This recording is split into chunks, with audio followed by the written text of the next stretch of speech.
Hoje é 29 de abril de 2008 e a gente está aqui com 4 metalúrgicos que participaram da resistência no sindicato, aqui nos sindicatos metalúrgicos em 1968, mais precisamente no dia 17 de julho de 68.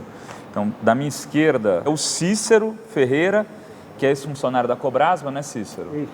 Não, eu representava o sindicato pela Osram do Brasil. Ah, pelos RAM? É. Então aqui... Naquela época eu era da Osram. O Lacerda, na verdade, o Lacerda é conhecido como Lacerda, mas o nome é João Afonso de Oliveira. E é Lacerda por causa do Carlos Lacerda? É, eu peguei esse apelido por causa do Carlos Lacerda, que eu acho que ele é o segundo homem mais inteligente do mundo. Do mundo? O primeiro é Abrão Lincoln. E hoje faria 93 anos de vida, Carlos Lacerda. Vida, Você Deus vê não que tem. coincidência. Bom, ao meu lado aqui o Tigrão, que é o Otaviano Pereira dos Santos, não é isso, Tigrão? Otaviano Pereira dos Santos. Hoje né? te conhece como Otaviano, mas na época só como Tigrão. Na época era o vulgo Tigrão. Tá certo. E era vice-presidente do sindicato. você era vice-presidente em 68. Era.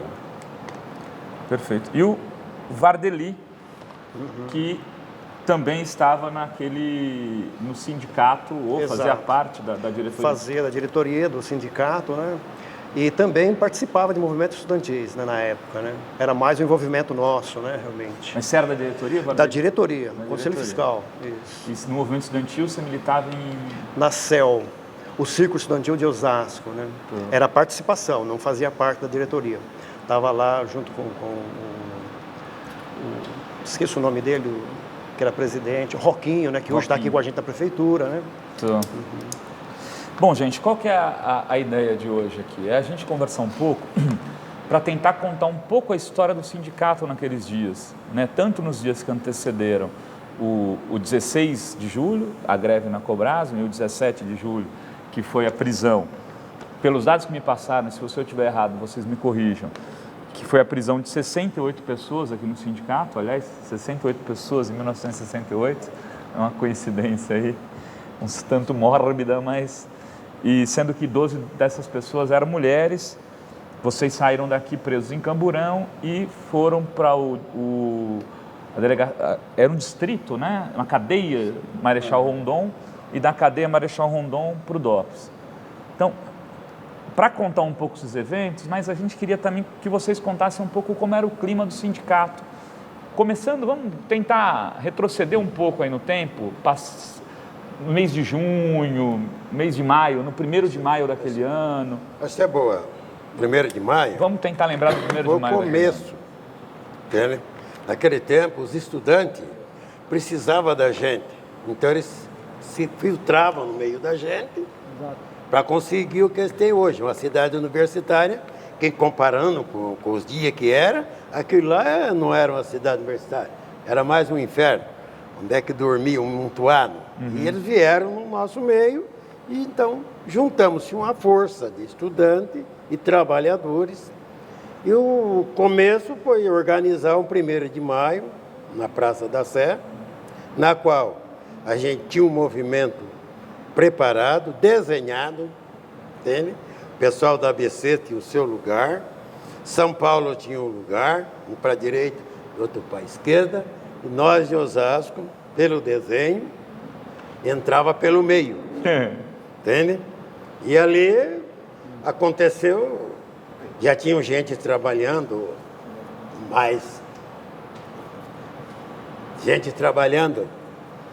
a noite inteira, arrumando um ferrinho numa construção que tinha ao lado do Cine Santa Helena, que tinha naquele tempo. Entendeu? Então, cada participante, para não ter nada na mão, tinha um ferrinho enrolado no jornal. Né? Ou seja, era um jornal... Jornalzinho, enroladinho, um rolinho bonitinho. Né? Um jornal era duro. para jogar. E quando a gente de Osasco, cada um tinha uma missão. Uns tinham que jogar a bolinha de gude quando a cavalaria chegasse.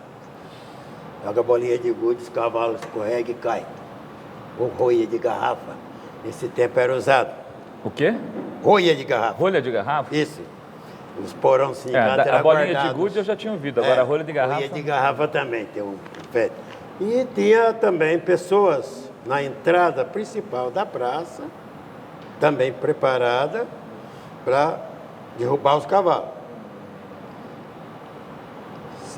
Tinha montado assim. Eu tinha uma missãozinha, que era para cortar o fio de um canivete bem amolado, cortava o fio do que estava montado o som num bar. Era para cortar o fio do som Cortar da... o fio, acabava com o som. Onde é que ia ter autoridade. E outro metia os pés nas caixas, jogava pela rua. Isso foi feito, logo no... Começaram a falar e o palavra de ordem. Pelego não fala. Né? E quem eram os pelegos da época? Seria o principal, Lacerda? um homem chamado Abreu Sodré, que era o governo. Claro. E não fala, mas na hora daquela cerimônia, ele veio por dentro da igreja e teve que voltar e fechar a porta rapidamente, mas ainda deram para acertar uma pedrada. Né? Acertaram uma pedrada na Acertaram, bolsa, cortaram o rostinho dele. Tá dele. E na época, e se fechou. Tinha diversos cartazes. O cartaz mais bonito que tinha na época era o Che Guevara, uns postos bem grandes. Só que na hora que começaram a ver que nos prédios tinha foto, gente fotografando, filmando, quase ninguém queria ficar com aquele cartaz. Lembra? E Era um cartaz bonito até chegar a polícia. É um cartaz bonito, tinha bem. Era novo aqui. E quando fecharam, as autoridades que estavam no palanque recuaram imediatamente sob uma chuva de pedra e pedaços de ferro. E mal a pena deu para abrir a porta da igreja, eles entraram e o povo assumiu a Praça da Sé. Não? De Osasco, tinha um cidadão, era um estudante, ele parecia um guarda-roupa, só com a mão ele puxou uma das pernas do palanque, foi para o chão, trocaram fogo, falaram, fizeram o discurso depois. E Ou seja, dali a gente saímos passeata pela 15 de novembro, aquela multidão, era bastante gente. quantas pessoas mais ou menos? Imensurável, não dava para calcular, era muito. Tomava conta daquilo tudo. Da Praça da Sé inteira. E desceu pela 15. O primeiro ato que foi de revolta do pessoal era o Citibanco, logo no começo. Ele tinha uns vidros grandão, bonitos, então quando tacava a pedra embaixo, o vidro até dançava, a gente montuava, destruíram tudo. Né? Depois tinha uma farmácia do Exército na São João, também deixamos em Pandaré e seguimos. Ou seja, em 1º de maio, no 1º de No maio... 1º de maio. Já estava, a situação era já estava quente. Preparando o trabalhador para um ato mais agressivo. E quando chegamos na São João, tem uma rua que passa em frente a um quartel da aeronáutica. Não me lembro agora, mas ali tinha uma metralhadora apontada para nós. Nós passamos reto e entramos na outra rua à esquerda quando chegamos na Praça da República. Ali, diversos oradores, um dos quais, que a gente releva e hoje bastante herói, foi o Barreto. Na época, o Barreto era um dos líderes do movimento. Uma das principais lideranças era o Barreto. Liderança, o Barreto. Esse Roca que teve aqui, o Zé Ibrahim, entendeu? E eram os líderes, né, do movimento.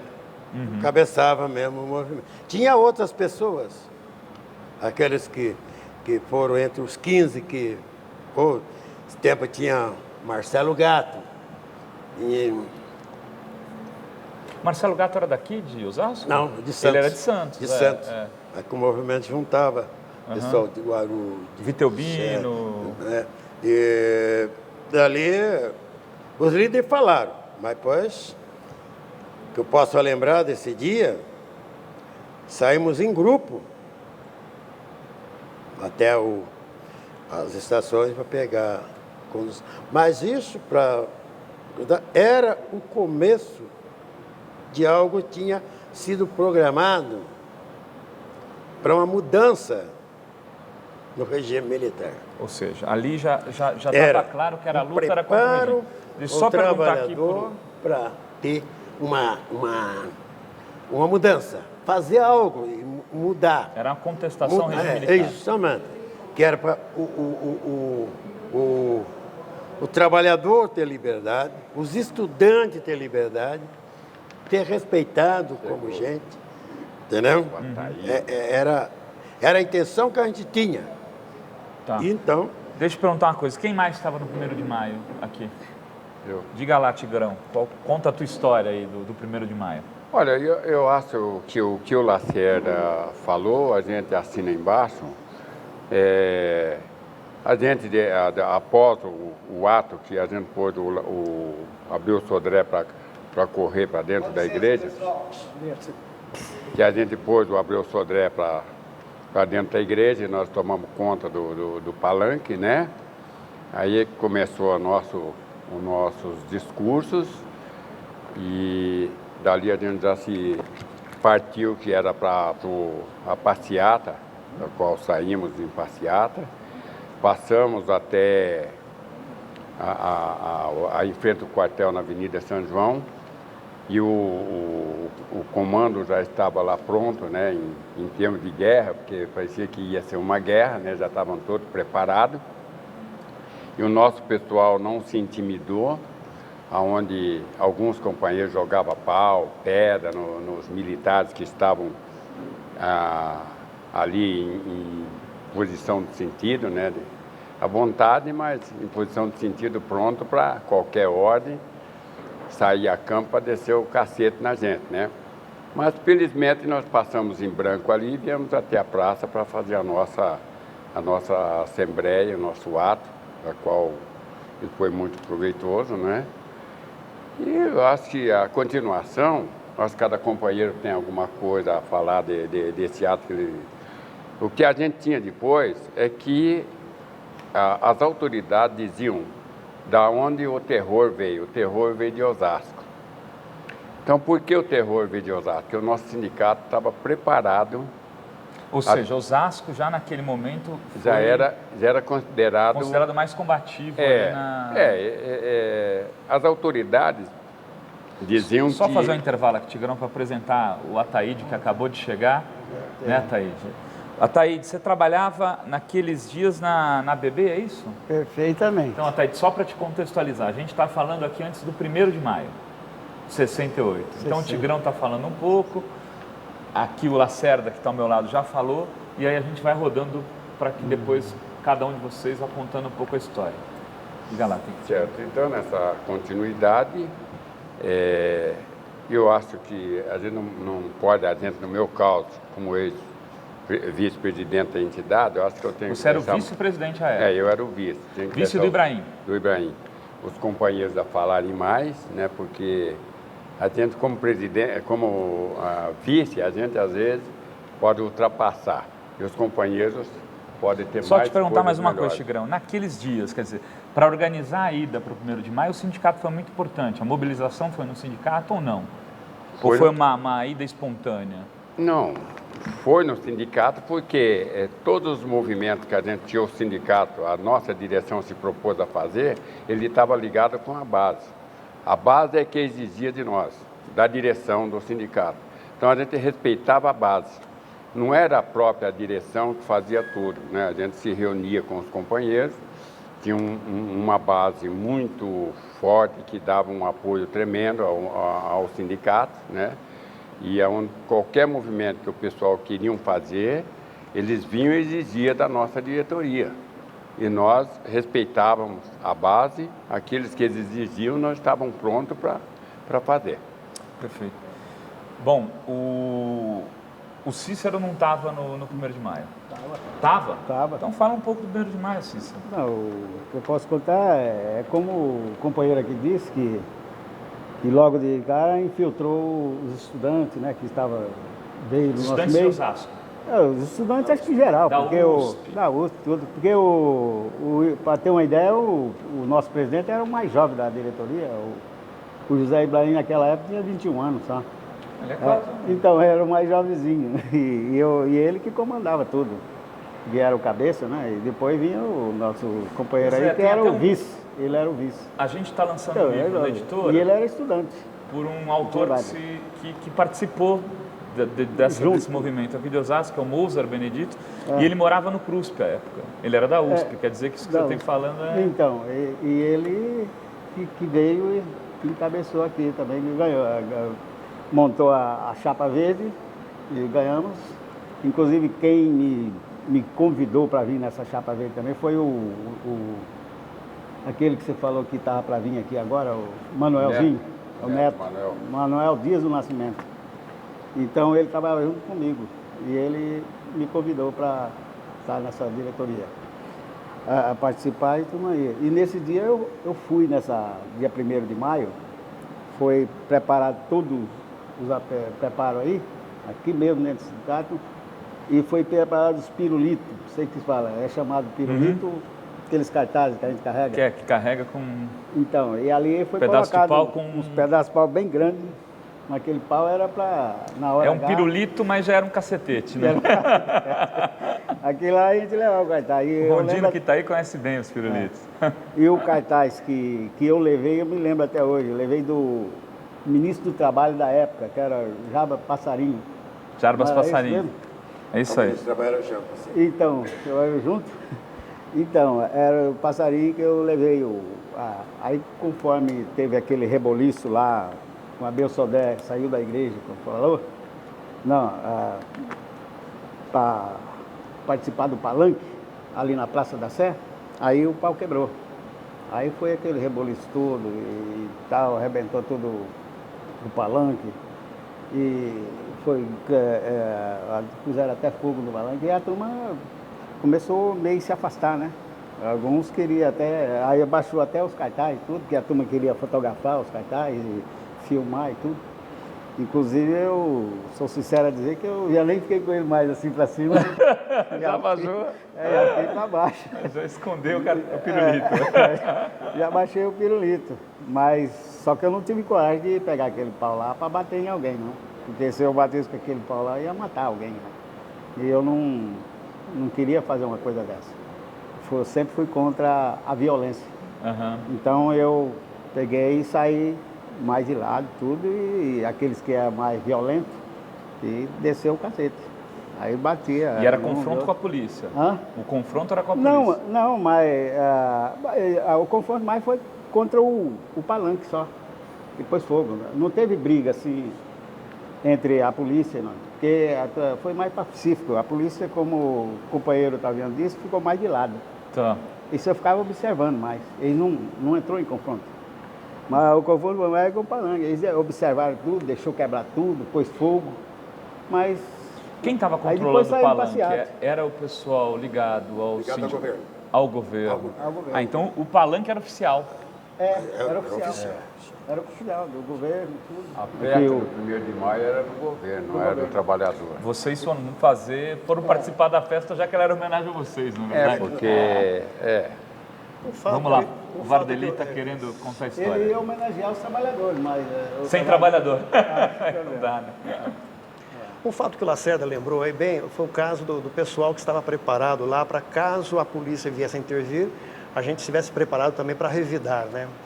Eu não sei se você tomou conhecimento, Lacerda, da época, tinha um grupo que era o grupo do estilingue. É, o da bola de E nós... Tinha bombas caseiras. Isso, os molotovs, né? Aquela coisa que a gente faz com aquela garrafa de champanhe com graxa e oxigênio, coquetel. Ó. Era um coquetel Entendeu? de champanhe, mas... É de champanhe. Mas quase que não foi preciso de usar a munição que a gente tinha, porque não houve uma ordem assim para a polícia vir para o confronto. Eles queriam ganhar o trabalhador, mas os líderes, que interessavam muito pelos líderes, entende?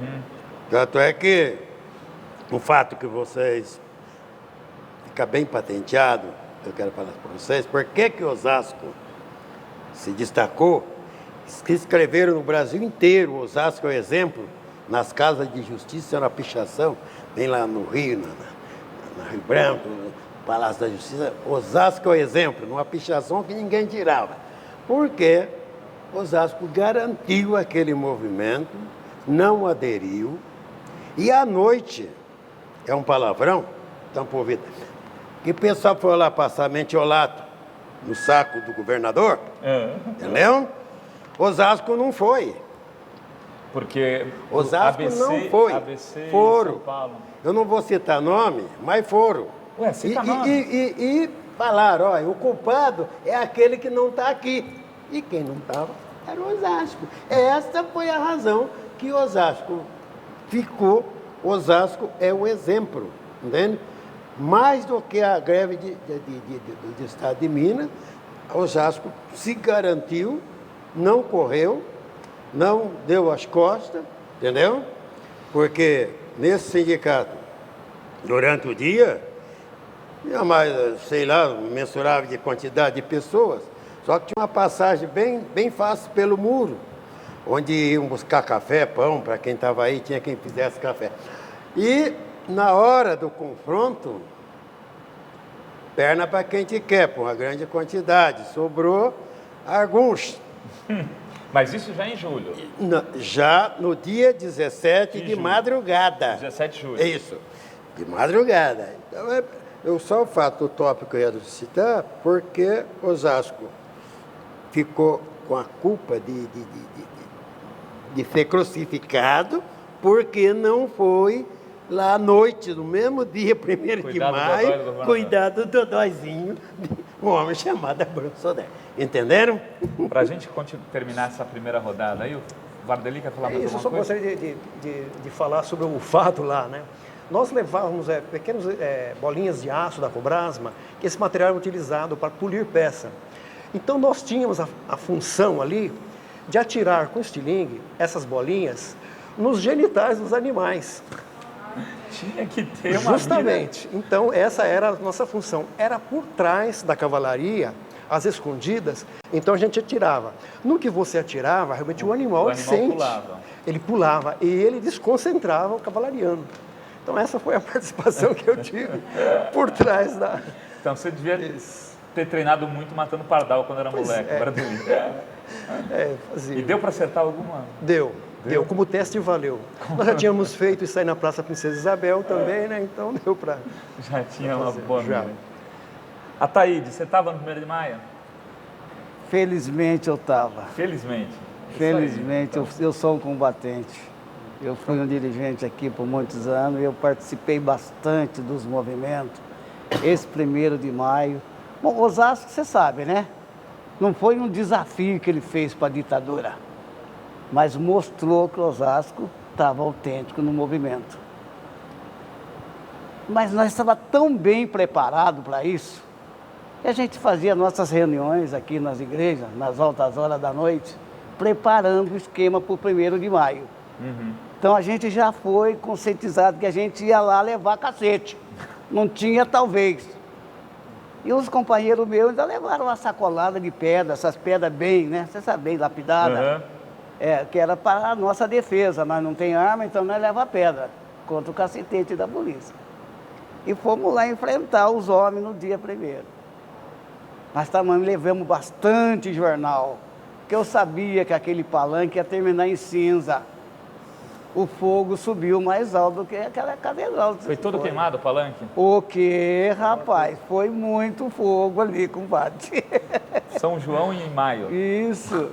Foi ali que eu conheci o companheiro Marighella, chegou orientando a gente. Marighella estava nesse momento? Tava. Porque o Barreto era ligado ao Marighella, isso, né? perfeitamente. Morreu junto com ele na Bahia.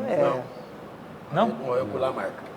Verdade, com Lamarca. Tem razão. Lá no sertão da Bahia. Com Lamarca na Bahia. O Marighella morreu aqui. Mas, então, Osasco já era... Você era do grupo do Marighella, Ataíde? Eu... Ou veio ser depois? Não, eu nunca fiquei em cima do muro, companheiro.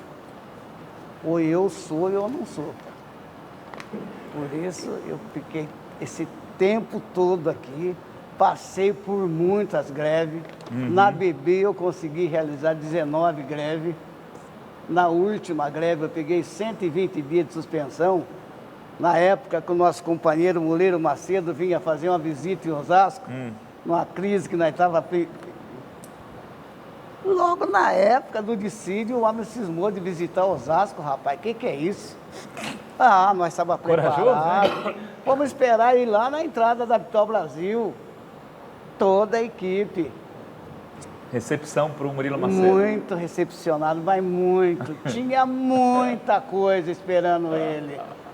E ele não conseguiu. Chuva de pedra foi? Conseguiu chegar até no 16º, parou, ficou ali até uma hora que não podia entrar mesmo na zona de Osasco. Não entrou. Entrou com uma escolta muito grande da polícia. Teve 14 minutos dentro da BB, entregou um diploma de honra médica ao Feigl, nosso presidente, e saiu imediatamente. Não teve aquele gosto. Mas então Osasco, rapaz, eu vou falar para você, viu? Os companheiros que foram bandidos, ficaram muitos anos distante da gente. E esse movimento de Osasco que caiu um pouco, o pessoal ficou muito asilado, né? Então o pessoal foram... Agora Osasco, você vê, não tem mais aquele tchan, mas ainda está na história do Brasil, do mundo. Porque aonde você for, tem alguém de Osasco que esteve asilado lá. Então, Osasco não é um saco de pólvora, mas é um momento. Um momento em São Paulo, a iniciativa é Osasco, não adianta. É. Então, nós passamos por esses momentos aí. Quantos anos você tinha, Thaís? Ah, eu estava por volta dos 30 anos, 32 anos. Você já tinha militância antes de entrar no sindicato? Tinha? Aonde? Já, eu toda a vida fui militante. Mas era de bairro, era de igreja? De bairro, de igreja. Porque o Vardeli era do movimento estudantil, tinha proximidade. Participava também. O Tigrão... Era da Frente Nacional do Trabalho. Tá, tua militância já era sindical, então. Aqui todo... O Lacerda... Era mais ligado à Morena. Morena era... Movimento Revolucionário Nacional. Como é que é? Morena, porque hoje Morena é outra coisa. Hoje Morena é outra coisa. Coisa suave. Movimento Revolucionário Nacional. Movimento mais Revolucionário ligado ao Carlos Lamarca. Ao Lamarca. Tendência do Carlos Lamarca. A Eline, que era ligada ao Marighella, né? Isso. Você participou o da Barreto, Eline? O Barreto trabalhava na minha bancada. O Barreto... Eu trabalhava na Da BB, tua na bancada? minha bancada. Não era da Cobrasma, Barreto? Não, Ele sim. saiu. Não, sim, não. Foi pra lá. Ele esteve na Bron e esteve na Cobrasma. Ele aqui com o Cícero. O Cícero veio da onde? Eu era somente do Sindicato Metalúrgico. Você começou a tua militância aqui? Só militando aqui no Sindicato Metalúrgico, só. Tá. Não participei de outra organização, não. Eu não Somente era. aqui dentro. Então, mas o Barreto, então, voltando, o Barreto era militante da Lamarca. Pode ser verdade? ABB? Da BB. Da ABB? Da BB. Mas por que ele foi um dos líderes da greve da Cobrasma, então? Ele era funcionário Dá da uma Cobrasma. lembradinha. Ele era funcionário da Cobrasma ou da ABB? Da BB. Não, é o seguinte. Eu vou só dar uma matadinha. Barreto era um rapaz formado. Então, Ele era formado. O 600 esteve aqui e mas contou. ele entrava Ele nas preferia empresas trabalhar no como chão de ajudante. fábrica. Isso. Na BB, ele era seguidor de empilhadeira, a pessoa que arruma carga nos dentes da empilhadeira.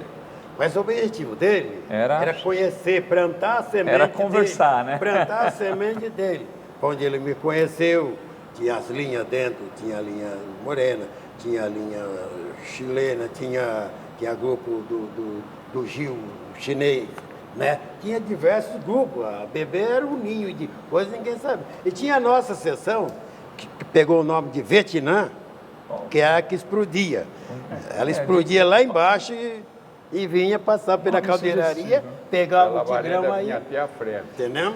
E vinha até a frente, entendeu? E o Barreto, depois de ele deixar a semente plantada, Na BB, ele foi para Cobrasma. ele foi para o Cobrasma, né? Que a função dele, depois que plantasse a semente, não era ficar, era ir para frente. Quanto mais gente, era que nem São Paulo, ia conquistando gente e deixando a semente dele plantada, que era o objetivo dele. A ideia assim, igual o Che Guevara, libertador das três raças, por aí afora. Uma pessoa que não, naquele tempo, o fator dinheiro não entrava. Por isso que era bom. Tinha pessoa que vestia a camisa e não tinha aquele cifrão na testa, entendeu? Era gente que realmente queria o bem de um povo. O objetivo é queria o bem de um povo. Não era se engrandecer com dinheiro, político ou coisa semelhante. Era um pensamento diferenciado dessas coisas que a gente vê hoje. Entendeu? Mas é difícil a gente explicar que a gente não teve assim um grande grau de estudo, era só... a nossa linguagem é conhecida como pionês. É uma mistura de peão com português. Então fica pionês. Então tudo que eu falo às vezes está errado, mas é o que é, não é o que... Eu tenho a honra de dizer que o Barreto, quem sindicalizou o Barreto foi eu. Ah, foi você, Tigrão? Foi eu que sindicalizei ele. Quando houve a eleição da Chapa Verde, o Barreto ele já não estava mais na Brombovelli. Ele era funcionário, não sei se ele estava sendo funcionário da Cobrasa, mas ou ele estava parado na época, né? Mas ele pulou o muro da Brombovelli, porque nós tínhamos conhecimento lá dentro, né? E eu falei, como é que faz? Você precisa me ajudar aqui. Como não deixavam ele entrar, ele pulou a cerca lá da Brom e foi me ajudar a fazer a eleição da Chapa Verde lá dentro.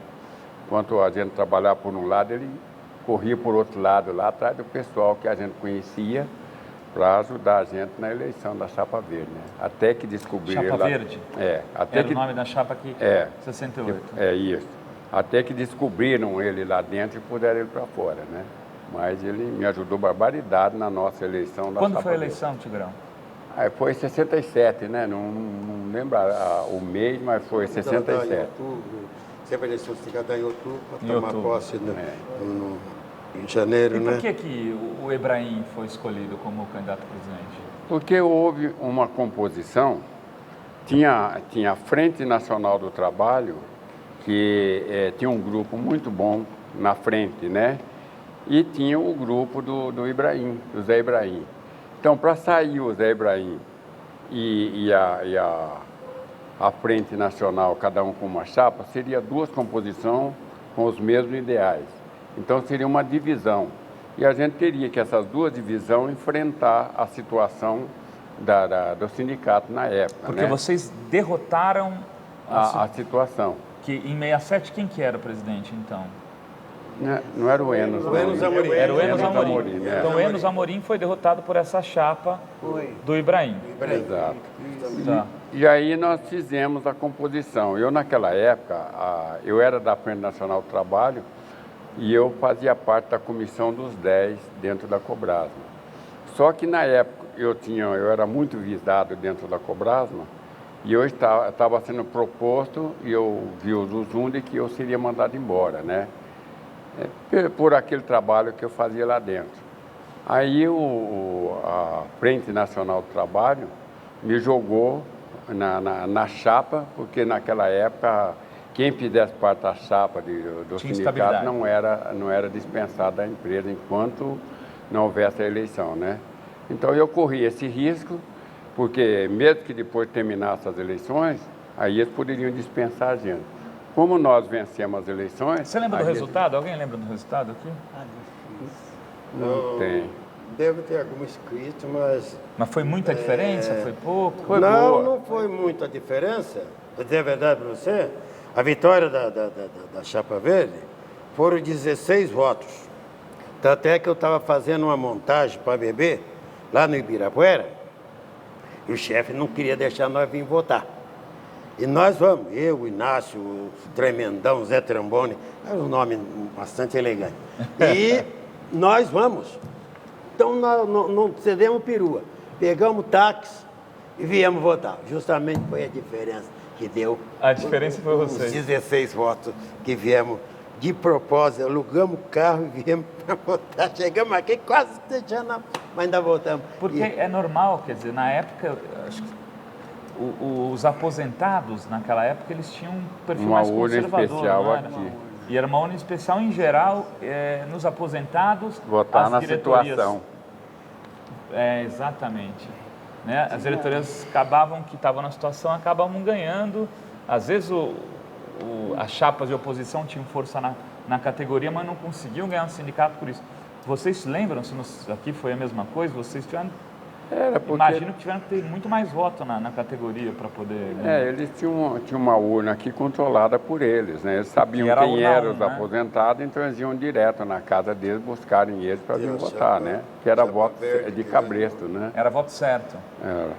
A chapa verde que ganhou, tinha a amarela, que era do Ferrugem lá, e azul, que era a situação. Que era a situação. Situação, entendeu?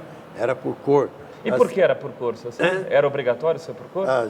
Aquele tempo não tinha ainda camiseta nem nada, mas um bonezinho qualquer. Mas será que era por conta da legislação da época que impedia nomes de chapas, vocês lembram?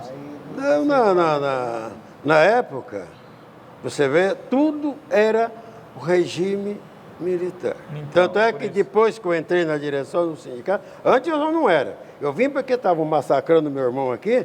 Aí eu vim para cá, né? Eu vim para cá porque justamente para tirar alguns diretores, que todos os diretores sindicatos são taxados como pelegos, mas tem uns que é algo mais. Tem uns que é um pouco mais. Então, depois que eu fui preso, já tive o batismo de fogo da porrada. Então vamos chegar lá, a gente vai chegar lá. Aí eu vim para o sindicato da diretoria, mas nesse tempo eu não tinha pretensão de ser diretor de sindicato. Bom, aí vocês ganharam a eleição em final de 67, organizaram no 1º de maio, foi, digamos, talvez o batismo de fogo, na verdade, foi o 1º de maio.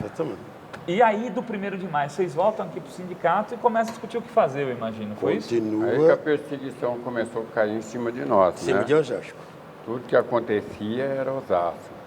Então, só que nós cumpríamos o nosso programa de administração que nós fizemos da Chapa Verde, nós procuramos pôr tudo em prática, né? Pôr na atividade. E isso a gente mexeu com muita gente aí, né?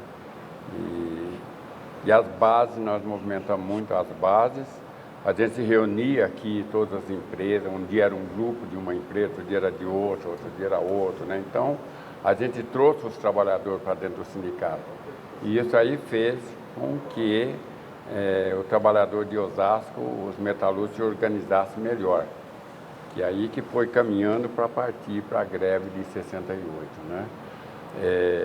Aliás, a greve ela foi provocada pelo próprio trabalhador. Não foi dizer que foi a direção do sindicato que promoveu a greve. Nós apenas cumprimos aquilo que o trabalhador queria, né? Fez reivindicou e nós tinha por obrigação... Quais eram as bandeiras daquela greve? Alguém se lembra? Lembra, Cícero? De luta.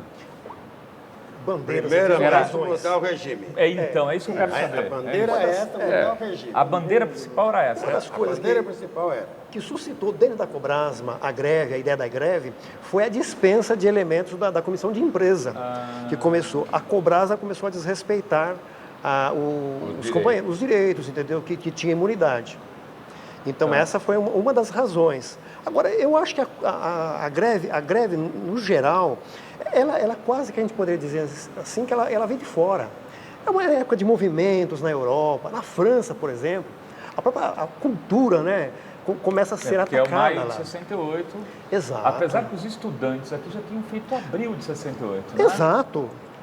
Começa a vir... USP mesmo, porque você está muito perto da USP também, Tinha acontecido aquela prisão lá em Biúna. Isso foi em 68 também, né? Do movimento estudantil. No Congresso da Uni. Congresso lá, da né? Uni em Biúna. Travassos, né? Ele estava... Zé Dirceu.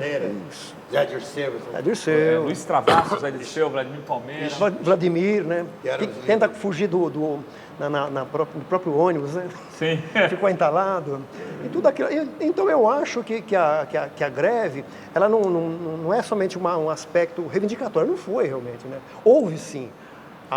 O operariado sentia a necessidade de batalhar por alguma coisa mais substancial. Mas eu acho que tinha ideia estudantil, realmente. O Betim fez greve antes de vocês ou foi na mesma época? Betim em Minas, né? Teve Minas. Contagem. Um pouquinho antes. Mas eles voltaram logo, fizeram que nem o João Cândido. Antes de ganhar a vitória, se vendeu. Foi, mas fez que não foi. Não chegou a entrar para a história, né?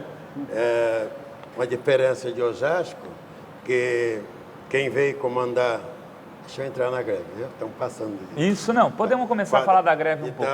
Porque uma coisa que que assim, a greve começa que dia? Ela começa na Cobrasma, no dia 16? Cobrasma. É o dia 16 que eu estou Dia aqui. 16. 8 horas da manhã. Eu 8 da voltei manhã. de férias naquele dia, passei na porta da Braseixo, os trabalhadores estavam todos sentados no muro. E meu irmão chegou de noite em casa e falou, ô Lacerda, começou a greve em Osasco. E amanhã cedo nós vamos parar a Promover. E assim foi feito. Mas e paramos, Tigrão, Jaburu, pessoal do Vietnã, e viemos a pé, aquela coisa. Mas teve uma coisa interessante nesse passo aí, um passo que é tópico. O Jaba Passarinho veio pessoalmente comandar o massacre. E ele viu, queria que o trabalhador dissesse qual era a reivindicação. Que nisso, o Barreto tinha feito um discurso que até o soldado já estava virando contra. E então, quando o Jaba Passarinho, que é general lá do Sul, deu um grito, o que vocês querem? O Barreto respondeu, nós não quer nada, nós queremos mudar o regime da nação. Aí ele falou, gente, a greve é política, rei o pau. Daí só Deus sabe o que aconteceu. Isso no dia 17. Já no dia do... Dia 17, é isso? Entendeu? No dia... Mas então, antes do dia 17, teve o dia 16 na Cobrasma. Começou as paralisações. Porque o da Cobrasma teve aquele episódio que os trabalhadores saem da Cobrasma já escoltados, não é isso? Sim, saindo. Isso, quer dizer, ali já estava... A situação já era tensa. A Cobrasma foi já era conhecido como acirrada. uma noite de terror. Os trabalhadores lá dentro, um procurando os pelegos e a polícia procurando o trabalhador. Então foi conhecido como uma noite de terror, né? E foi de manhã, então, a polícia tomou conta mesmo. Da Cobrasma. E tomou conta do movimento. Parado estava Lona Freck, que era comandada pelo Neto, e Promover, Tigrão, eu, Taíde, Jaburu, Usando do Brasil. Então, aí vieram tudo. As pessoas foram parando. E vindo para o sindicato. Vindo para o sindicato. Quantos mil trabalhadores tinha a base naquela época? Cobrado em Braseixo tinha mais de 8 mil, que era junto. Quase uns 20 mil, As será? duas eram juntas, né? Cobrado em Braseixo ainda era co-irmã, não era separada, como é hoje, né? A Ford... Bom, o pessoal vinha saindo e vindo para cá. Vindo para cá. O destino Se era juntando. esse. Se juntando. Isso durante o dia 17. Porque dia 16 é o dia da Cobrasma. Isso, dia 17. A Cobrasma para sozinha no dia 16, a Braseixos? Já vai parando tudo. Vai parando tudo. Cimap, ali em frente da usina Cimap, parou tudo. O dia 17 de madrugada... De 17 para 18 ou 16 para 17? 17. Já, né? De madrugada, se a minha memória não falha, o Taviano me lembra, a minha já está meio usada, mas quando os homens chegaram, tomar o sindicato da gente, foi fato histórico, que a gente estava aí, quem quis ir embora foi, mesmo depois de nós já presos e levado carinhosamente. Na verdade, nós negociamos com o comandante da Polícia Militar. A continuação da greve da Promover foi da seguinte forma. Assim que começou o espancamento do nossos companheiros da Cobrasma no dia anterior, à noite durante o dia eu convidei os nossos companheiros diretores da Brom e os companheiros do Vietnã para que a gente fizesse uma reunião preparatória aqui no sindicato à noite, né? Aí nós viemos aqui à noite, fizemos uma reunião preparatória, ficou combinado de que no outro dia nós iríamos parar a Promover em solidariedade aos nossos companheiros da Cobrasa que estavam sendo espancados, né? Mas nesse inteirinho também, algumas outras empresas também já tinham companheiros aqui se reunindo, preparando também para que parasse as outras empresas, né? Então ficou certo de que nosso grupo, no outro dia cedo, nós iríamos parar a Brombover e a gente viria para o sindicato, né? Porque nós não tinha uma preparação igual a Cobrasa, não preparou com antecedência a greve lá, que a greve era para ser feita somente a Cobrasa. Então a reivindicação do grupo já estava preparado, a comissão dos 10 e todo o pessoal, que seria a greve da Cobrasa. Mas ao chegarmos e sabendo da situação que estava passando os nossos companheiros lá, que a gente resolveu parar em solidariedade aos companheiros de lá e reunimos aqui durante a noite, saímos do trabalho, nós combinamos lá para vir aqui para a gente se reunir e conversar. Aí o nosso grupo se reuniu aqui, ficou certo de que no outro dia nós iríamos parar a Brombover também, em solidariedade aos nossos companheiros, né? E o que aconteceu? No outro dia, ao chegarmos na Brombover, nós entrava às 6 horas, né, lá certinho, um cafezinho que os homens davam lá pra gente, né, e tal. Então estava o pessoal todo tomando aquele cafezinho, tinha uns carrinhos que eles colocavam e a gente tomava o cafezinho, depois ia para a sessão trabalhar, né. Aí o meu chefe chegou em mim e falou, tá vendo que hora que vai parar? Falei, parar o quê? Vocês vão parar aqui? Eu falei, eu não estou sabendo que nós vamos parar aqui, não. Isso aí para mim é novidade, né? Aí, eu estou sabendo que vocês vão parar e tal, eu queria saber que hora. Aí, nesse inteirinho, eu saí e fui para o Vietnã. Que o Vietnã e marcenaria e manutenção era tudo um barracão só, né? Aí eu cheguei na marcenaria e eu subi numa banca e falei para o pessoal, porque eu pensei comigo, o nosso pessoal, que era o Jaburu, o Adalto, o Gaúcho, que eram os 3 dirigentes sindicais, não tinha chegado nenhum. E o pessoal da manutenção, que era lá do lado do Molo da Série e tal, que era do Vietnã, era o único lugar que eu poderia encontrar apoio para dar início à movimentação. À movimentação. E a mobilização, ela Ou teria, seja, já tinha estavam sido, sabendo mesmo, né? mais ou menos a gente já estava organizado que seria lá, né? A primeira paralisação, e dali a gente vinha saindo para fora. Mas, para infelicidade minha, eu cheguei lá, os companheiros ainda não tinham chegado na sessão, né? E era um ou outro que estava por lá e tal, e a marcenaria já estavam quase todos trabalhando, começando a trabalhar. Aí eu subi numa bancada e gritei alto. Falei, olha gente, a partir de agora nós estamos em greve, em solidariedade aos nossos companheiros da Cobrasa, que está sendo espancado, preso, e nós vamos... Aí eu inventei, porque nós não tínhamos reivindicação na época, né? Não tinha o que falar. Aí eu fiz uma proposta que nós estávamos reivindicando, não sei se era 20% de aumento salarial, e a Brombover já tinha dado um aumento para nós ali, já estava quase, mas tem que inventar alguma coisa, né? Aí, reivindicar a revista Olho Nu que eles estavam fazendo na saída da Brombover, que tinha uma cerca assim da Santista e a Brombover, e quando saía na portaria, os trabalhadores eram revistados ali sem ter um local, sem ter nada, né? Então, eu queria que a revista fosse feita em local, certo? Privado, né? Não né? ali a público. Reivindicando que os nossos pagamentos fossem feitos em lugar seguro, porque a gente recebia o pagamento na saída também, da mesma forma que era praticamente feita as revistas, e que quem estava na rua passando estava vendo o pessoal receber pagamento lá dentro, né?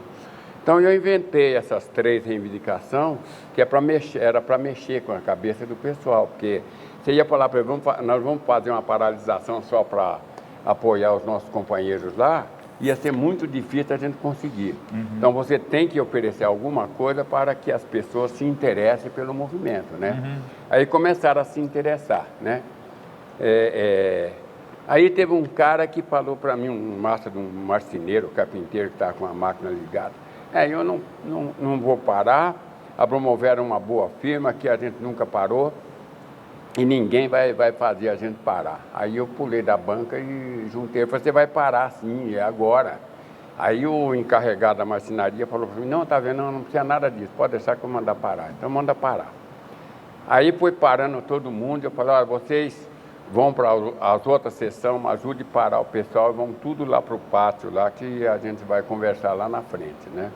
E aí eu saí naquela correria ali para a outra sessão, fui para a caldeiraria leve, o pessoal já estava tudo parado, trombando um com o outro, sem saber o que ia fazer, né, o que estava acontecendo. Aí falei para ele que a gente estava em greve, que a partir daquele momento era o pessoal ir tudo lá para frente, que nós íamos conversar lá na frente, né? Aí vim para a caldeiraria pesada, aí o engenheiro, meu engenheiro, estava com uma roda de caldeireiros e soldador em volta dele e ele convencendo o pessoal para trabalhar, né? Aí eu entrei no meio da roda e falei, olha, a partir de agora ele não manda nada aqui, quem está mandando sou eu. Nós estamos em greve a partir de agora, vamos sair lá para fora, nós vamos reunir todo o pessoal lá fora, vou conversar com vocês, nós, diretores do sindicato, vamos conversar e de lá nós vamos tomar uma providência do que vamos fazer a partir de todo mundo lá fora. Aí saí na outra, na montagem, o pessoal estava todo trombando um com o outro lá sem saber o que estava acontecendo, né? Aí conversei com o pessoal, já tinha gente saindo, já estava sabendo o que era, né? E outros ajudando, outros companheiros ajudando, né? E o pessoal foram saindo para fora. Aí saí lá fora, já estava a maioria lá, aí o pessoal do escritório estava todo nas janelas lá, apreciando, que a sessão pessoal ninguém participava de greve, né? Eles só ficava era tirando sarro de nós, de macacão trabalhador, né? Aí o pessoal gritou, e o pessoal, tá vendo, não vai parar, o pessoal da sessão pessoal, falei, vai sim. Aí subi e falei com o doutor Picardo, doutor Picardo, olha, nós estamos em greve, assim, expliquei o caso para ele, e eu gostaria que o senhor mandasse o pessoal se juntar junto com o pessoal de macacão. Mas o pessoal já está parado. Está parado, mas eles estão aí, dá uma demonstração parado, mas tá aí em cima. Que estão tirando o sarro do pessoal de macacão lá embaixo, né? E eu gostaria que eles se juntassem, ou então que saísse desse local aqui e fosse embora. Tudo bem. Aí desci o pessoal, falou, e o pessoal do restaurante? Falei, vou lá. Aí cheguei no restaurante, o chefe estava fazendo a comida e tal. Falei, companheiro, a partir de agora nós estamos em greve, eu gostaria que você parasse com o expediente daqui e mandasse o pessoal se juntar a nós lá embaixo. E aí ele falou para mim, mas e esse mundo de comida que está sendo feito aí, que está quase pronto já? Eu falei, isso aí tem tanta gente passando fome aí na rua, põe as panelas lá fora que é só distribuir para o pessoal, né?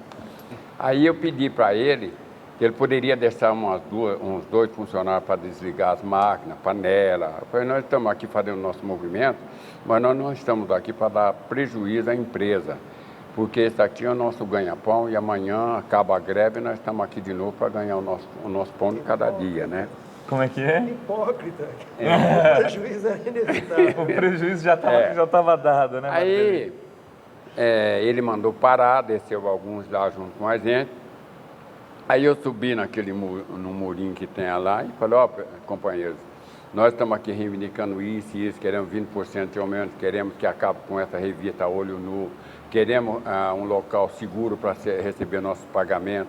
Então eu fiz as nossas reivindicações e ao mesmo tempo nós estamos dando apoio aos nossos companheiros da Cobrasma, que está sendo espancado lá na Cobrasma. E essa greve, além das reivindicações... Ela é em solidariedade. Né? Aí eu falei para o pessoal, olha, quem quiser ir embora para casa, vai embora para casa. Quem não quiser ir embora para casa, nos acompanhe, que nós vamos sair em passeata, vamos para o Sindicato Metalúrgico agora. Vamos ficar em assembleia permanente lá, até que termine a greve ou que precise de nós para alguma coisa, nós estamos no sindicato. Aí saímos, aí eu falei, olha, e vamos sair porque quem ficar aqui, a repreensão vai chegar aqui e vai espancar todo mundo que estiver aqui dando sopa aqui dentro, hein? Aí o nego já ficou mais cabreiro, né? Aí saímos na portaria e descemos. Naquele tempo a autonomista era uma pista só, né? E o trânsito passando e nós tomamos conta de um lado quem vinha lá atrás tinha que esperar, né? Carro tinha que esperar. Aí quando nós estava descendo, já estava em frente à Eternite, aí já vinha vindo brucutu, cavalaria, caminhão, vinha vindo tudo para promover, né? Peraí, companheiro, se nós não tivéssemos saído de lá, nós ia entrar no cacete agora lá, ia todo mundo preso, né? Aí saímos, descemos a Maria Campos, naquele tempo era só de um lado da avenida, né? Não tinha outra avenida ao lado. Descemos, atravessamos o pontilhão lá. Naquele tempo ainda era o riozinho que passava lá, né? Atravessamos, subimos, fomos para o sindicato. Quando chegamos no sindicato, nós só tínhamos um diretor lá, que era o falecido Zé Batista, né? Que era o tesoureiro. O resto, alguém que estava desligado no sindicato, não vimos mais ninguém, né? Aí nós assumimos o sindicato, ficamos em assembleia permanente, durante o dia conversando, aí mais tarde veio a repreensão, que era para desalojar nós do sindicato, nós resistimos, né? Falamos que Isso não, é no dia 17? Esse aí já... Não deixa eu passar a bola. Não, no mesmo dia que nós paramos lá. Que é 17? Né, Lacerda, na parte da tarde já chegou a repreensão que teria nos desalojar. Do sindicato. Para do dia 17, no dia, já para amanhecer, 18, é que foi a invasão. Nós fomos presos de madrugada do dia deixa 18. eu rodar um pouco aqui a mesa para a gente não ficar...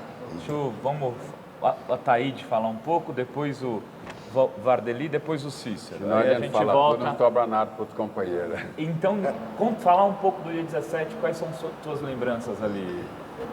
Minhas lembranças da greve do dia 17, você vê que essa greve estava bem preparada, os dirigentes estavam bem instruídos, que você vê... Você estava na direção do sindicato? Eu já estava, eu era secretário-geral. Se eu não me engano, eu era secretário-geral. E você vê que no dia 17, o movimento estudantil conseguiu trazer para esse São Paulo um companheiro que nem foi dia 21 de abril, todo mundo lembrou que era feriado, né? Mas no dia 22 ninguém lembra que foi o descobrimento do Brasil. Foi ou não foi? Ninguém lembra. Foi nessa data, dia 17 de outubro, que veio aqui no aeroporto de Congonha, poucos dirigentes sindicais foi apreciar a chegada dele do Guevara. Ficou aqui 4h30. 17 de outubro de 67. Exatamente. Tá. Ele teve já dando aquelas coordenadas. Che Guevara teve aqui. Teve. Foi Não condecorado, saiu do aeroporto. Não saiu do aeroporto? Não. Os dirigentes sindicais que foram assistir ele, um pouco de estudante. Então você vê que para essa greve, a direção do sindicato já estava bem preparada, já sabia o que vinha atrás disso. Tá. E de acordo com a nossa reivindicação... Você esteve lá vendo o Che Guevara? Não tive, só foi... Alguém teve aqui? Não. Não? Não teve. Teve o... Só por foto, e pela faixa que carregaram. Só foi os coronel. Mas essa greve em Osasco ficou marcado para sempre, porque teve muitos companheiros que estavam aqui no dia da greve, dentro do salão, que não resistiram à repressão, pularam o muro, não aguentaram, viu o medo, porque aqui nessa rua, das Lagos, só se via cavalaria. Não tinha asfalto. Não tinha asfalto. E nós tivemos uma ideia, que até eu lembro hoje, uma ideia de Jerico. A gente andou comprando ali umas 40 sacos de rolha e colocamos a rua para os cavalos escorregar, né? E aquele rapaz do céu, era um martírio essa rua. Ninguém abria a janela nas portas para não ver a situação da Erasmo Braga. Mas depois você vê o resto aí, já colocaram, veio a repressão, depois no outro dia já veio os ônibus aí, encostou os ônibus verdinhos para o pessoal ir para o Lopes. Veio algum deputado aqui de Solidariedade na época, vocês não lembram? Levi. Herbert Levi? Herbert Levi queria trazer...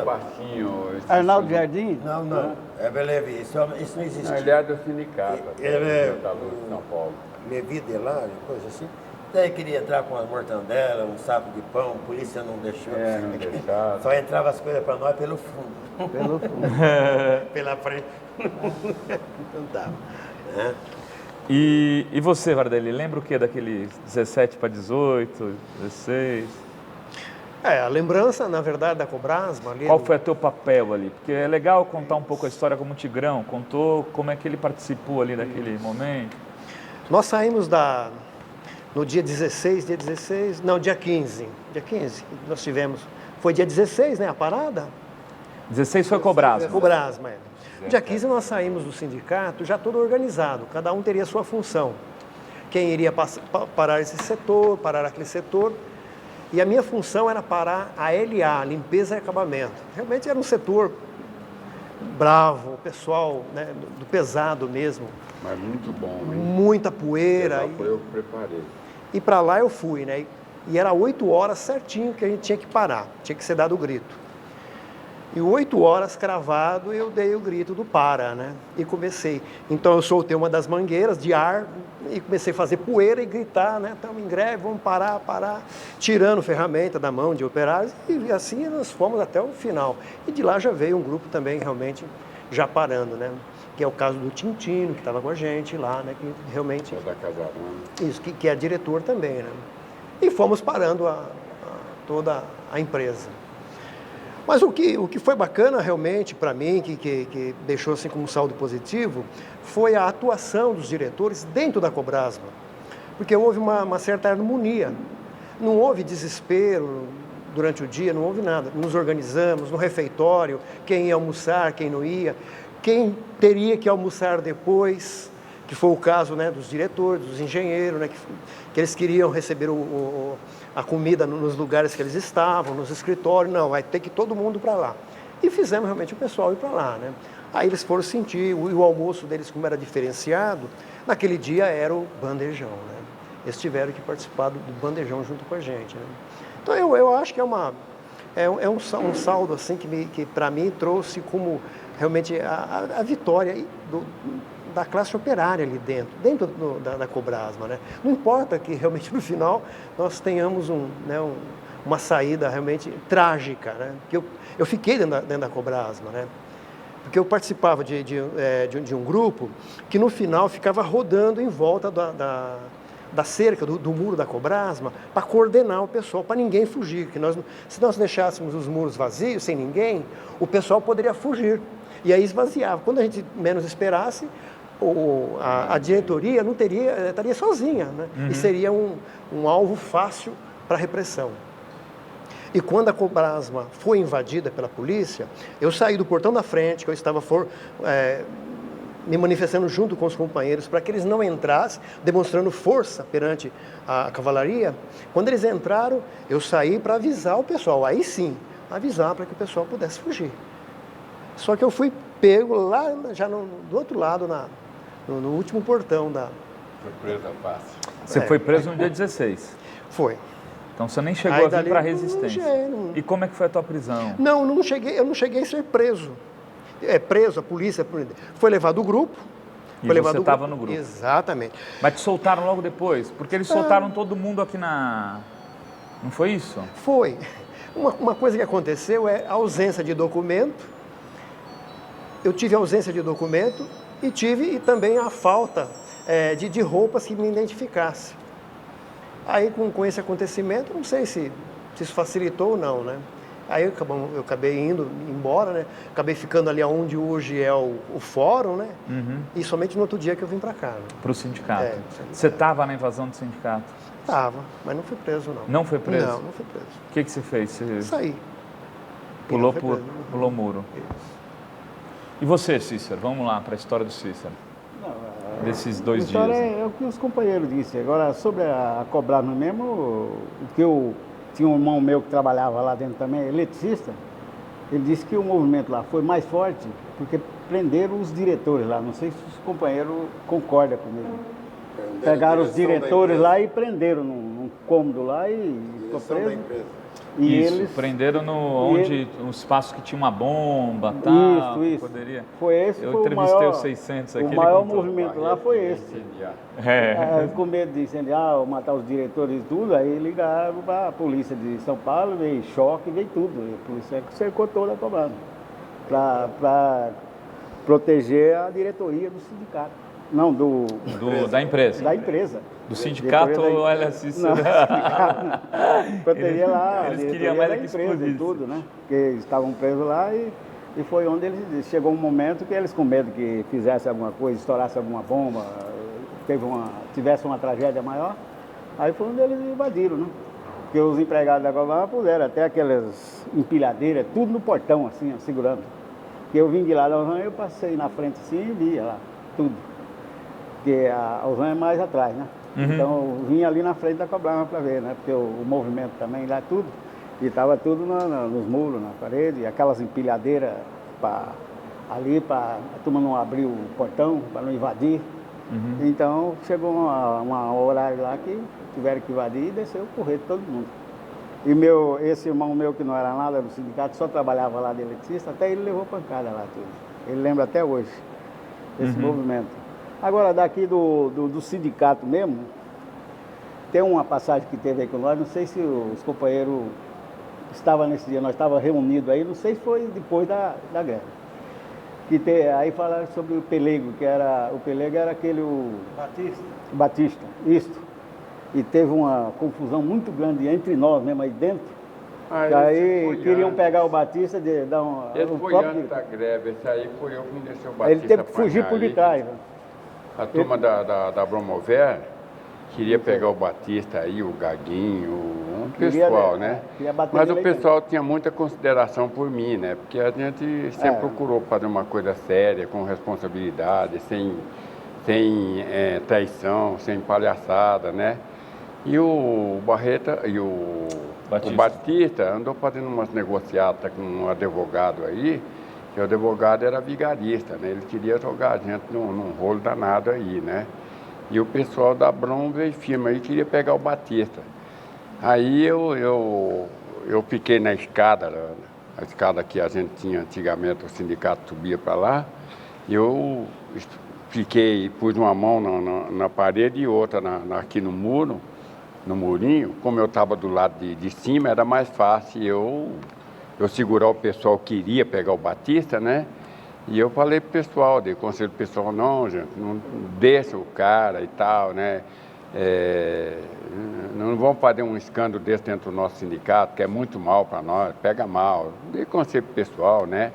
Então o pessoal só não bateu na gente em respeito e em consideração a mim. Não foi porque eu era novo, forte, e que o pessoal tinha medo de mim, não. É porque a gente falava e o pessoal atendia a gente, né? A gente era uma liderança assim, de confiança e de respeito dos companheiros, né? Então eu dei conselho ao pessoal, e tinha, parece que uns 5 ou 6 que queria pegar o Batista. Eu não queria vir para cima, ele né? Era tesoureiro aqui do sindicato. Do sindicato. Aí, isso na gestão já da Chapa do Verde. Da Chapa Verde. Nesse inteirinho, deu tempo do Batista se mandar e sair lá pelo fundo e pular o muro lá e se mandar, né? Pulando o muro da O Batista é vivo ou não? Não, já falecido, né? Depois aí disso ele chegou a ser vereador, advogado, cresceu um pouco. Esse lance daí foi...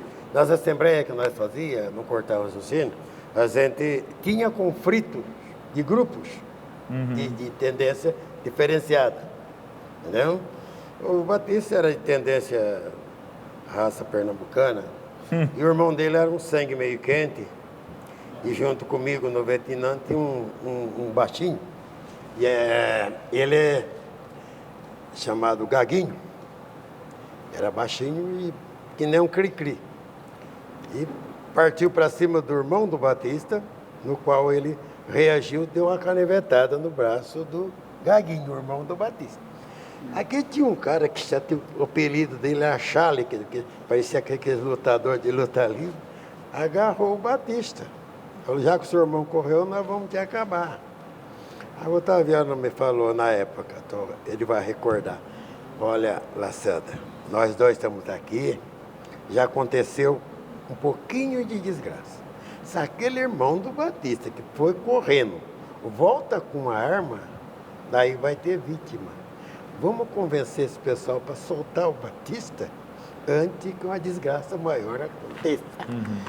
Aí fomos conversando de um em um, aí resolveram a libertar o rapaz. Mas ele tinha uma tendência que era pouco recomendável, Batista. Esse pensamento dele, no dia da greve, que depois ele passar por inocente na invasão da tomada do sindicato, ele encheu a gaveta dele de livro do governo e pegou aquele material que jogou fora. Ele era considerado Por isso ele ficou a Como ovelha é negra. que é a história? dentro da diretoria. Dentro da diretoria, entende? Então, isso acontecia da diretoria ter um espírito homogêneo, mas tinha alguns que não era... Tão homogêneo assim. Era homogêneo, pero não mútuo. Justamente, entendeu? Isso ocorria também, às vezes, mesmo depois a direção do sindicato, eu não era, mas estava por escrito, estava super assim, mas nós fazíamos reuniões. Tinha lugar bom para fazer reunião, na Igreja do Bonfim. A Igreja do Bonfim era um lugar que vocês usavam para as reuniões. Ali ele permitia que a gente reunia. Quem era o padre lá, você lembra? Era um alemão, só o pé dele tinha esse tamanho. Era bom de passar Ele rasteira. deixava a gente Depois ele reunir. casou e largou nós, né? O padre casou? Esse padre não era bobo, não. Nós, naquele tempo, tinha um depósito de areia do Fuado, nós usávamos os barracões que tinham lá. Se você fizesse assim, catava um punhado de pernilongo de tanto mais. Era feito reuniões, o sindicato ficou um local do Exército. Então ninguém tinha coragem nem de passar por aí durante uma temporada. E na época todos vocês, quer dizer, eram do chão de fábrica, né? Uma coisa que eu estou notando aqui, eram do chão de fábrica. Era chão de fábrica. Uma coisa que eu estou notando, eu queria que vocês me sentassem... Difícil lembrar isso, mas assim, nós temos uma bancada de 5, 4 tem, no mínimo, tem negros na família. Né? São origem negra. Origem 4 negra? tem negros na família. 4 dos 5 aqui. Ou seja, tinha muitos afrodescendentes, muitos negros naquele movimento. Era um movimento... vocês chegaram alguma vez já a pensar nisso? Tinha o movimento negro, tanto é que eu montei, O movimento ainda sou negro... até agora presidente do Conselho da Comunidade Afro-Brasileira de Osasco região, mudando de assunto, né? Estou perguntando porque é uma coisa que... Fundador, diretor do INSPIR. Você é do INSPIR, eu conheço a Neide. Fundador, diretor, junto com a Neide e Isso. o nosso pessoal lá, é o que sobrou de movimento. Porque negro. é curioso isso, né? Porque vocês estavam dizendo que Osasco, onde estava um movimento mais radicalizado daqueles dias, daqui das 5 lideranças que a gente está conversando hoje, 4 tem ascendência negra, né? Se não 100% negra, mas... No Brasil é fácil saber quem é negro. Benedito de Oliveira, Zé do Santo... Barreto. O Barreto era negro? Ele é um moreno. Mas tinha negro... Mas tinha sabe que também a origem pessoa... negra. Sabe que a Ninguém é pessoa... puro no Brasil, né? Ele tinha uma misturinha de carvão. Sabe muito que a difícil pessoa... ser 100%. Sabe que a pessoa é negra pelo sobrenome. Diga lá, deixa o Vardeli, que é o único não negro aqui. Mas tem sangue também. Eu acho que o fator negro, né, principalmente Osasco, se dá pelo fato da migração. A migração nordestina. Era muito forte. Principalmente da Bahia. Era o que mais vinha. Então, e a Bahia realmente... Alguém tem origem baiana aqui? É o reduto do negro. Só minha esposa vai. Baiano. Eu sou baiano. Você é baiano. Então, tá vendo?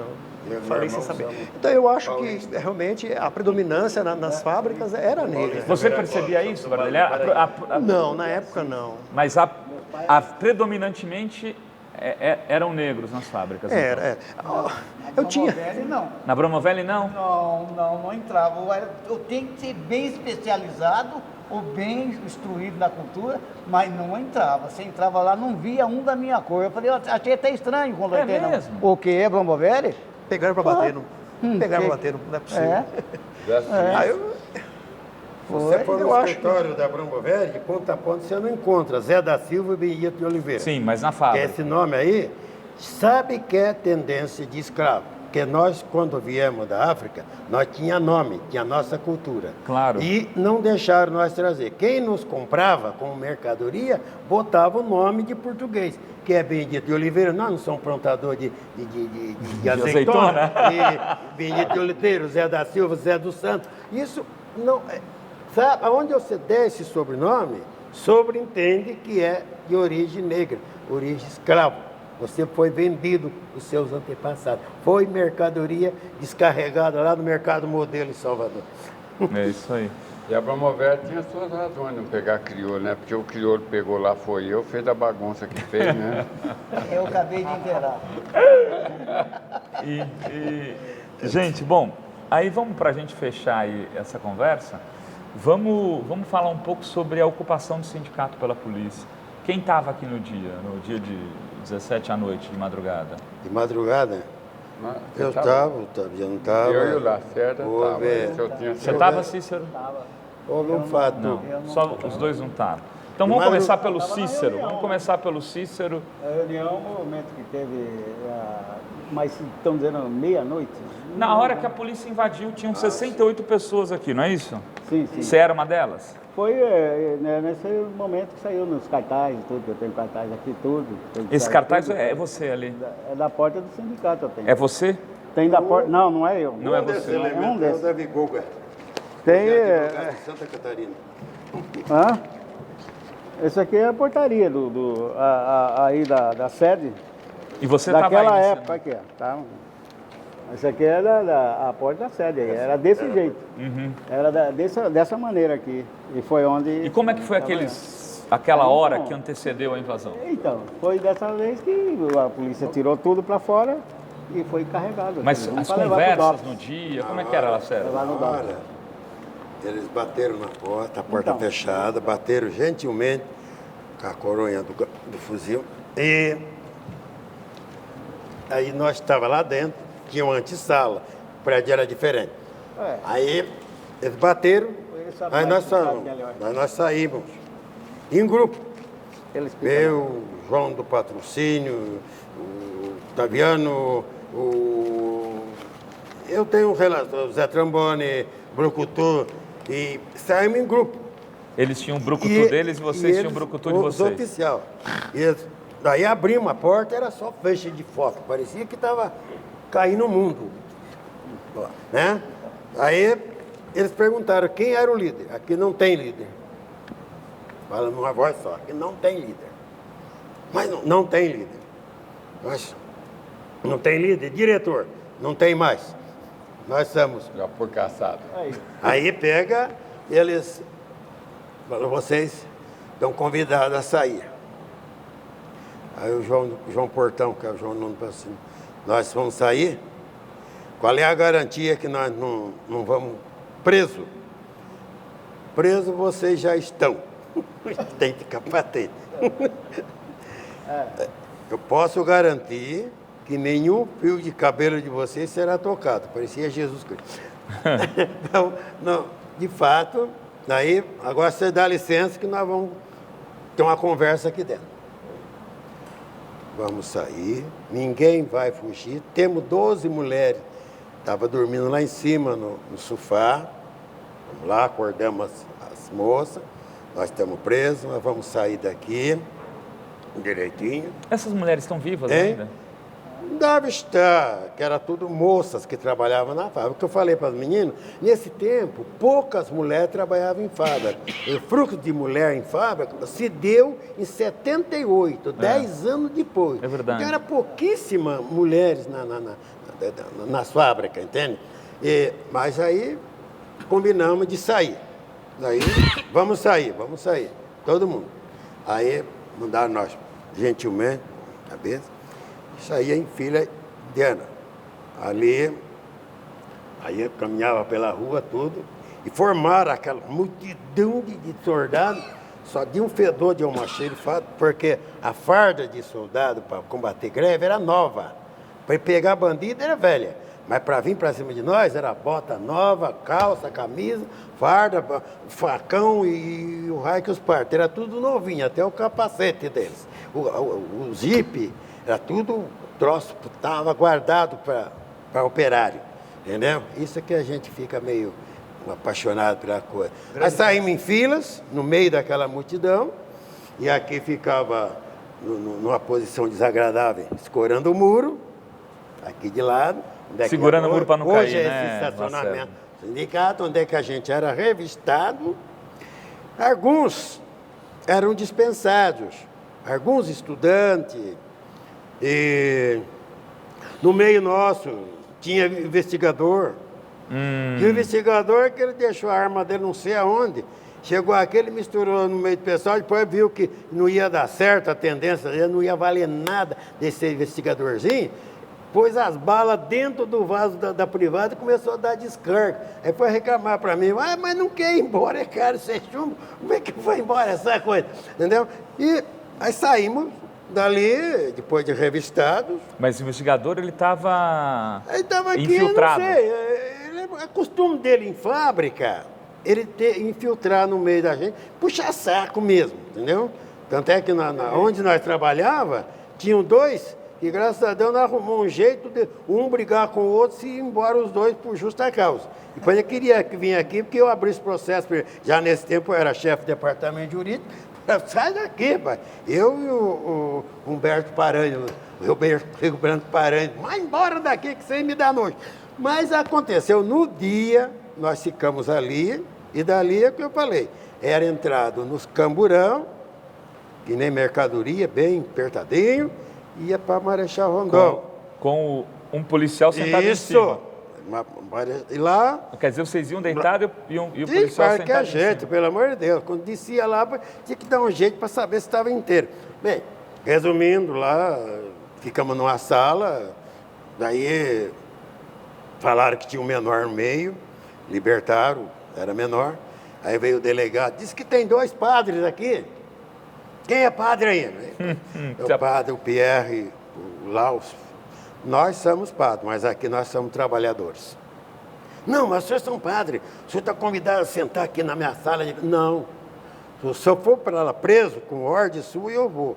Mas pelo meu gosto, eu quero ficar no meio dos meus amigos. Isso é bastante coisa, né? Então ele ficou ali. Quem que eram os padres, Lacerda? Padre Pierre Padre e Pedro. Padre Pedro. Tinha Padre Paulo também, que foi preso em Botucatu. E esses padres estão por aqui? Eles, Vocês, não, eles foram de extraditados? lado da eles não foram convidados a se retirar do... Porque eles não eram brasileiros. Mas ali ele permaneceu com a gente. Então eu lembro que ele fumava, ofereceu cigarro para nós. Né? Bom, padre avançado, não, né? a roupa dele era normal, roupa de macacão. Teve um que casou, roupa de trabalhador. Né? E dali, então, para procurar o nome, depois ia pondo nos micos, o caminhão, ia levando. Chegava lá no Lobby, até tinha que entrar de contramão, aquela rua. Vamos entrar de contramão, tem uma carga para descer aí. Aí ia descendo a gente, e obrigado a ficar com a mão para cima, aquela coisa, todo mundo com sede, com vontade de ir no banheiro. E tinha uns delegados que tinham oração especial para nós, uma caixa de ferramenta que dá verdade. Mas lá tinha gente, casais. O Roque estava com a namorada dele, era um rapaz que tinha um sentimento bem grande, que pouco tempo tinham matado o irmão dele, ele esteve aqui prestando depoimento, né? E ali nós ficamos, aí com a mão para cima. O padre Pierre, para você, por quê? Porque tem que ficar com a mão para cima. Daí deram ordem para nós abaixar a mão, dava até cãibra. Baixar as mãos. E eu lembro que o companheiro Otaviano dava as palavras de ordem. Gente, não abaixa a cabeça. Nós não somos nem assassinos. Estamos aqui para ganhar o pão do trabalhador. Entendeu? Havia coisa que da toca. Conta um pouco, Otaviano. Não, mas só para Fala, lembrar, alguma coisa que confortava. Senhoras que trabalhavam lá vieram dizer obrigado. Na delegacia, isso. Lá. Trabalhadora de lá. Obrigado por vocês. Vocês estão fazendo o que nós não temos coragem de fazer. Isso é comportamento. E eu acho que isso, o que vocês fizeram também levou o Brasil a ser o que é hoje, de alguma forma, não é verdade, Lacerda? Foi o início. Só para relembrar um pouquinho o Lacerda, antes da nossa saída da nossa prisão, houve uma negociação por parte minha com o comandante, que o comandante queria invadir a sede. E eu saí para conversar com ele e falei que a gente queria negociar e tal, né? Que não haveria necessidade de uma invasão, que eu precisava conversar com o nosso pessoal primeiro, para depois a gente ver qual providência seria tomada, né? Que nós estávamos em assembleia permanente e uma invasão não seria bom, porque tinha muita gente inocente, ali é uma casa de trabalhadores, só tinha trabalhadores ali dentro, não tinha ladrão, não tinha vagabundo, não tinha assassino, né? Todos nós viemos da fábrica para cá, lutando pelos nossos direitos, né? E então ele falou, eu gostaria, antes que os senhores invadissem, que desse-me a liberdade de conversar com os meus companheiros e ver quais pessoas que gostariam de ficar até o final aqui dos acontecimentos e quem é que gostaria de ir embora para suas casas, né? Mas eu não gostaria que houvesse uma invasão antes que os nossos companheiros tomassem uma decisão. Aí ele deu o direito de eu voltar a conversar com os companheiros. Aí eu cheguei e falei, olha, o comando quer invadir o sindicato, eu estou negociando com ele, quem quer ir embora, ele já liberou para que as pessoas que quiserem ir embora, tem livre acesso para ir embora. Quem não quiser ir embora, pode ficar aqui, só que tem que aguentar as consequências daqui para frente, né? Aí o pessoal falou, eu falei para o pessoal, o que vocês acham? O que vocês querem? Dá autorização de negociar com o comandante, aí deram a autorização. Aí eu falei para o pessoal, olha, gente, se houver uma invasão... Você era o interlocutor. É. No dia, você que foi o interlocutor pelo sindicato. Exato. E o presidente, o Ibrahim não estava aqui. Não estava presente, né? Então, falei, se houver uma invasão aqui, quem vai perder somos nós. Nós somos trabalhadores, nós não temos, como é que vamos ter uma resistência aqui contra uma força dessa, né? Então, eu acho que nós não temos ninguém por nós lá fora e nós aqui dentro somos fracos para resistir. E onde estava o Ibrahim nesse momento? O Ibrahim, primeiro ele esteve lá na Cobrasma, tentando negociar lá com o pessoal. E depois daí para frente ninguém soube o que aconteceu com ele, né? Parece que eu soube que ele saiu de lá, né? Mas eu não tenho certeza do que aconteceu com ele. Simplesmente eu sei que o que ele diz hoje? Não, ele estava negociando lá na Cobrasma e depois, daí para frente, eu não sei o que aconteceu, porque nós não estávamos juntos, né? O nosso grupo estava aqui e o grupo, a maior parte do pessoal do sindicato que pertencia a Cobrasma, daqueles lados para lá, estavam para aqueles lados. Tá. Nós estávamos isolados deles e eles de nós, né? A gente não tinha contato um com o outro, não sabia nem o que estava acontecendo lá. Então, por isso você se tornou interlocutor aqui. E nem eles também sabendo o que estava acontecendo aqui. Aí eu falei com o pessoal que eu acho que o que tinha de nós resistir, já resistimos. Então, agora nós temos que, a única maneira é não enfrentar essa força, né? Nós não temos como resistir. Aí eu falei com o pessoal que quem quisesse sair embora pudesse ir, que estava livre, as portas estavam abertas, e quem quisesse ficar, continuar junto com a gente até o final, continuasse conosco, né? Aí foram poucas pessoas que pediram para sair, né? Aí eles fizeram um corredor, puseram uma jamanta na porta lá, que, né, o cara podia passar pelo vão da perna dele, que ainda não batia a cabeça, né?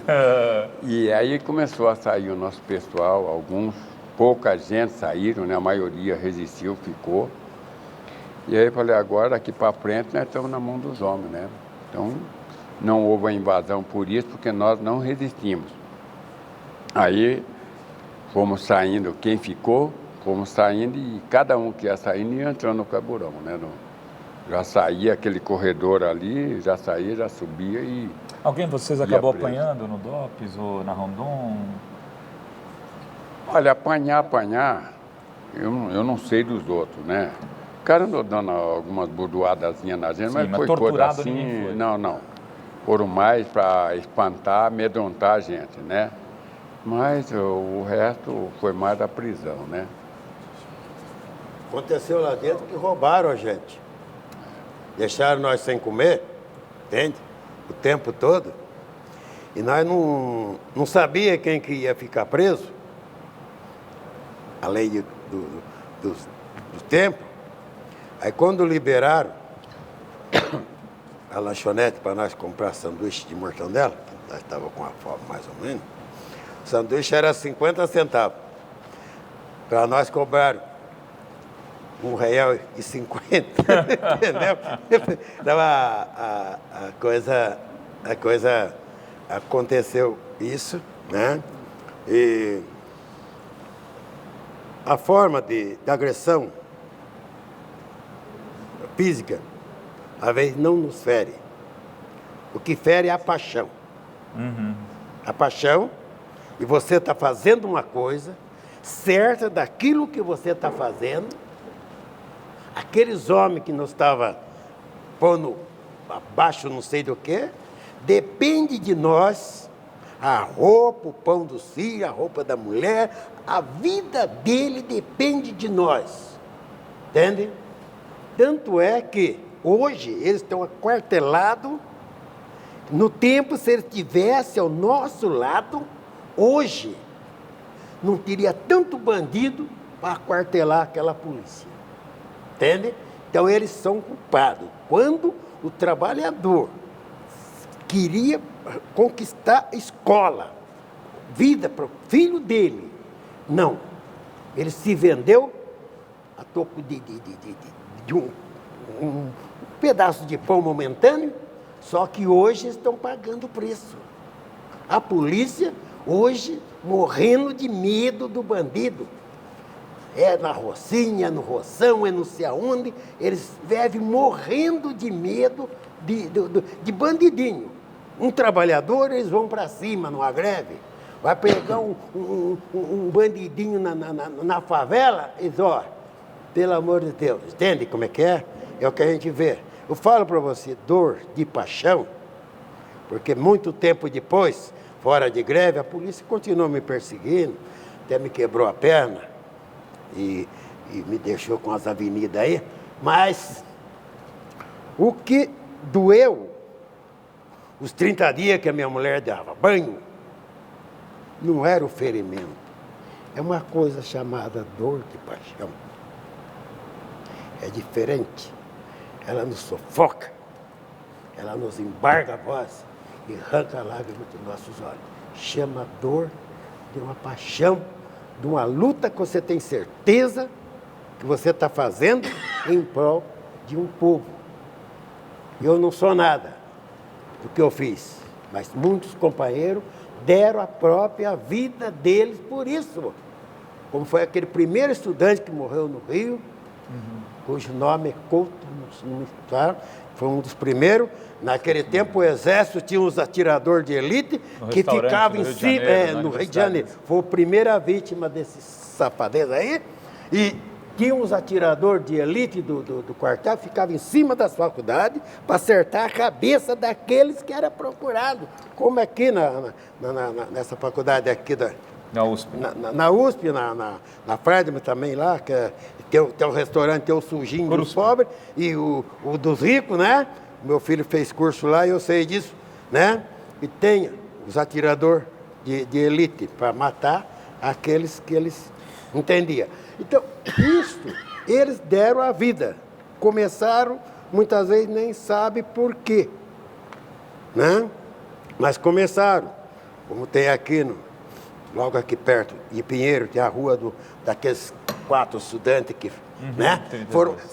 São mártires que hoje tentam apagar tentam apagar, mas não conseguem. Pode virar ou rasgar a página, mas o que foi feito, ninguém consegue apagar aquilo, entende? Porque foi uma coisa que um povo fez. Lacerda, deixa eu fazer o seguinte agora. Para a gente fazer uma última rodada, eu estou pensando em fazer da seguinte forma. Cada um de vocês falar por que vocês queriam derrubar o regime militar. E como é que vocês avaliam hoje aquele movimento que vocês fizeram? E eu vou começar por ti, Cícero. Então, assim, por que você queria derrotar o regime militar, derrubar o regime? E como é que você avalia aquele movimento hoje? Olha, eu sou igual ele já disse anteriormente, a gente é mais pioneiro, não tem muita formação, assim, tudo. Então eu estava assim com os companheiros em luta. Aquilo que era determinado pelas cabeças, que era o presidente, vice-presidente, tudo, ia fazendo. Me escalava para ir em tal firma, porta de firma, para distribuir panfletos. Quando nós íamos numa passeata, eu tinha que levar um pirulito para lá dos dizeres. Eu ia fazendo minha função assim, né? Colaborando com a nossa diretoria. E eu era quinto suplente da diretoria. Eu não era diretor efetivo. Uhum. Então, tinha os efetivos. E quando necessitavam de mim para ir num local de luta, então ia um pedido de dispensa da firma, que era eu ficava na firma. Então, eles mandavam o aviso para lá e a firma me dispensava. Uhum. E eu vinha para cá para agrupar aqui. Tinha vez que eu ficava 3, 4 dias, época de greve e tudo, eu ficava à disposição aqui do sindicato. Mas eu era desligado da firma quando tinha a necessidade. Era só mandar o aviso e o próprio diretor já mandava eu sair e ir embora. E assim era o que a gente fazia. Agora, o que eu entendia no meu tempo, o interesse de luta nosso, era para a melhoria dos trabalhadores, de nós, o nosso salário e tudo, que a gente ganhava. A gente lutando, para mim construir minha casa lá, eu fiquei 10 anos para construir minha casa. Eu moro aqui na Vila Iosa, e eu tinha que trabalhar todos os domingos, feriado, eu trabalhava lá a semana inteira, às vezes fazia hora extra, quando não fazia hora extra lá, tinha que trabalhar em casa, para cavar buraco e tudo, carregar tijolo. Era uma luta terrível. E para comer sobrava pouco. A minha esposa também tinha que lutar comigo, ela tinha que olhar as crianças que eram pequenas, e ela fazia enxovais e tudo para vender, saía vendendo enxovais tudo para me ajudar, porque a luta era grande, então por isso que a gente entrava firme. E o meu pensamento, o meu entender era isso, não era nada... não era contra o regime naquele momento, era por uma qualidade de vida melhor. No meu entender não era nada contra o regime, contra nada, era contra o salário miserável que a gente ganhava, porque a gente ganhava um salário miserável que não dava. Os filhos queriam um brinquedinho, não dava para comprar nada, não tinha nada. Hoje em dia até está um pouco melhor, dá para comprar uma bisquetinha para criança e tudo. Mas antigamente, aquele tempo lá era difícil mesmo, difícil. E eu tinha que sair correndo atrás de dinheiro emprestado aí, era uma fortuna para mim construir, terminar minha casa. Fazer roupa. E logo que eu me casei... Tua luta ali era mais pragmática, né? Pragmática. Mais para poder levantar a vida. A vida, os trabalhadores. Você sentia nas necessidades. Então, e eu queria dizer também, nessa ida que o companheiro falou que foram para a cidade, quando saiu daqui, nessa ida para lá, eu não cheguei aí. Daqui mesmo eu fui para casa. Mas poucos dias depois veio na minha casa, que eu tinha deixado em casa, minha esposa e 3 crianças lá, minha esposa só chorando lá, sabendo do movimento. Aí mandaram para mim uma intimação na minha casa para ir lá no Tribunal Regional do Trabalho, o General Gaia. E foi vários dos companheiros, não sei se você esteve nessa aí. Qual a diretoria? Então, lá no General Gaia. Porque eles foram lá mais falar com nós lá e entrevistar e querer saber sobre essas partes de luta nossa também. Aí eles estivemos lá com eles tudo, mas só que lá não teve prisão, só dispensou nós para casa novamente. Tá bom. Foi só isso. Cícero, Edson Luiz, o estudante que foi assassinado, agora lembrei o nome. Isso, foi o primeiro. Foi o primeiro lá no Rio de Janeiro. Vamos passar a bola para a Ataíde. Então, Ataíde, qual era a tua luta naqueles dias A minha e como luta, é que você avalia hoje a minha aqueles... luta é até hoje, não é aquele dia não, até hoje eu ainda luto para que o regime tivesse pelo menos um pouco de educação, um pouco de saúde, que até hoje não foi encontrado. Você vê que naquela época a gente podia até na escola estudar.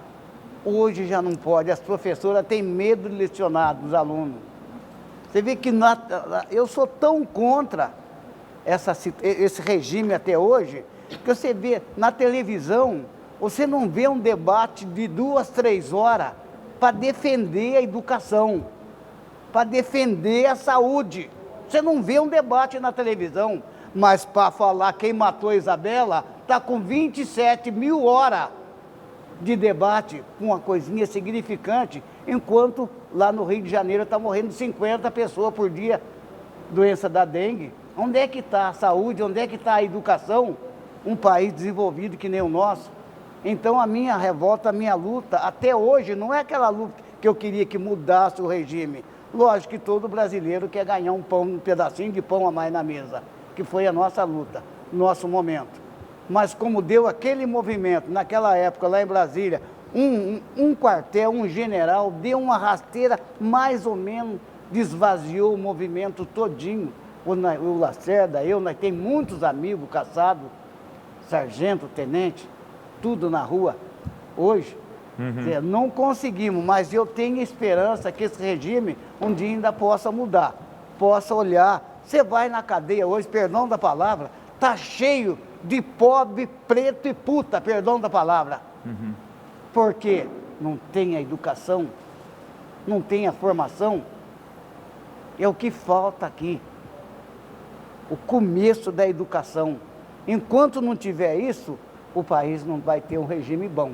Com certeza. Vai ser disso para pior. Maravilha. Vardeli, tua vez. Minha vez. A hora e a vez. Por que tentar derrubar o governo? Eu acho que o estudante, por natureza dos fatos, que goza de liberdade dentro das suas universidades, ele queria estender essa liberdade também para todo o país. E aí é o começo, então, da tentativa de demolir as bases da ditadura. A gente vai encontrar isso num Chile, lá, que realmente culmina com a eleição de Salvador Allende. O Uruguai, que era um país que gozava de liberdade na época. E o Brasil era o único que a gente estava vendo realmente atolado nas botas do militarismo. Esse é o meu ver, que é uma fase bastante heróica para a cidade de Osasco e o Brasil, que Osasco se torna conhecido praticamente por esse fato amargo. Mas foi necessário. E era uma cidade nova, né, Vardeli? Exatamente. Continua se lutando, né, como disse o companheiro, a gente continua realmente dentro de organizações, né, representativas. E eu acho que a luta é eterna, ela não para. Né? E valeu a pena, Vardeli? Valeu a pena. Como valeu a pena? Eu acho que realmente a gente sente o gosto realmente de que nós conseguimos milindrar alguém na época, né? Conseguimos chamar a atenção, pelo menos. Né? Essa foi a nossa vitória. Lacerda, qual era a luta daquele momento para ti, né? Como pessoa física, não como um membro do sindicato? E o que você avalia hoje, depois de 40 anos, aquele movimento, a importância dele para a tua vida, para o sindicato, para a luta dos trabalhadores, até para poder ter levado, de repente, um metalúrgico à presidência da República. Como é que é essa... Valeu. O primeiro movimento que eu fui convidado a participar, eu era muito inocente. Justamente logo no golpe militar, 31 de outubro, eu era casado de novo, tinha já um nenê de colo, mas um grupo de companheiros da minha cidade, lá em Lorena, me convidaram para invadir o arsenal de guerra do 5º RI. Eu era praticamente quase que um inocente de tudo, mas deu vontade de eu ir. Deu vontade. Acendeu em mim a primeira chama de revolucionário, de contra aquele estado de coisa, entende? Mas a gente foi embargado, porque era um quartel-general é obrigado a ter mais de 2.000 soldados, né?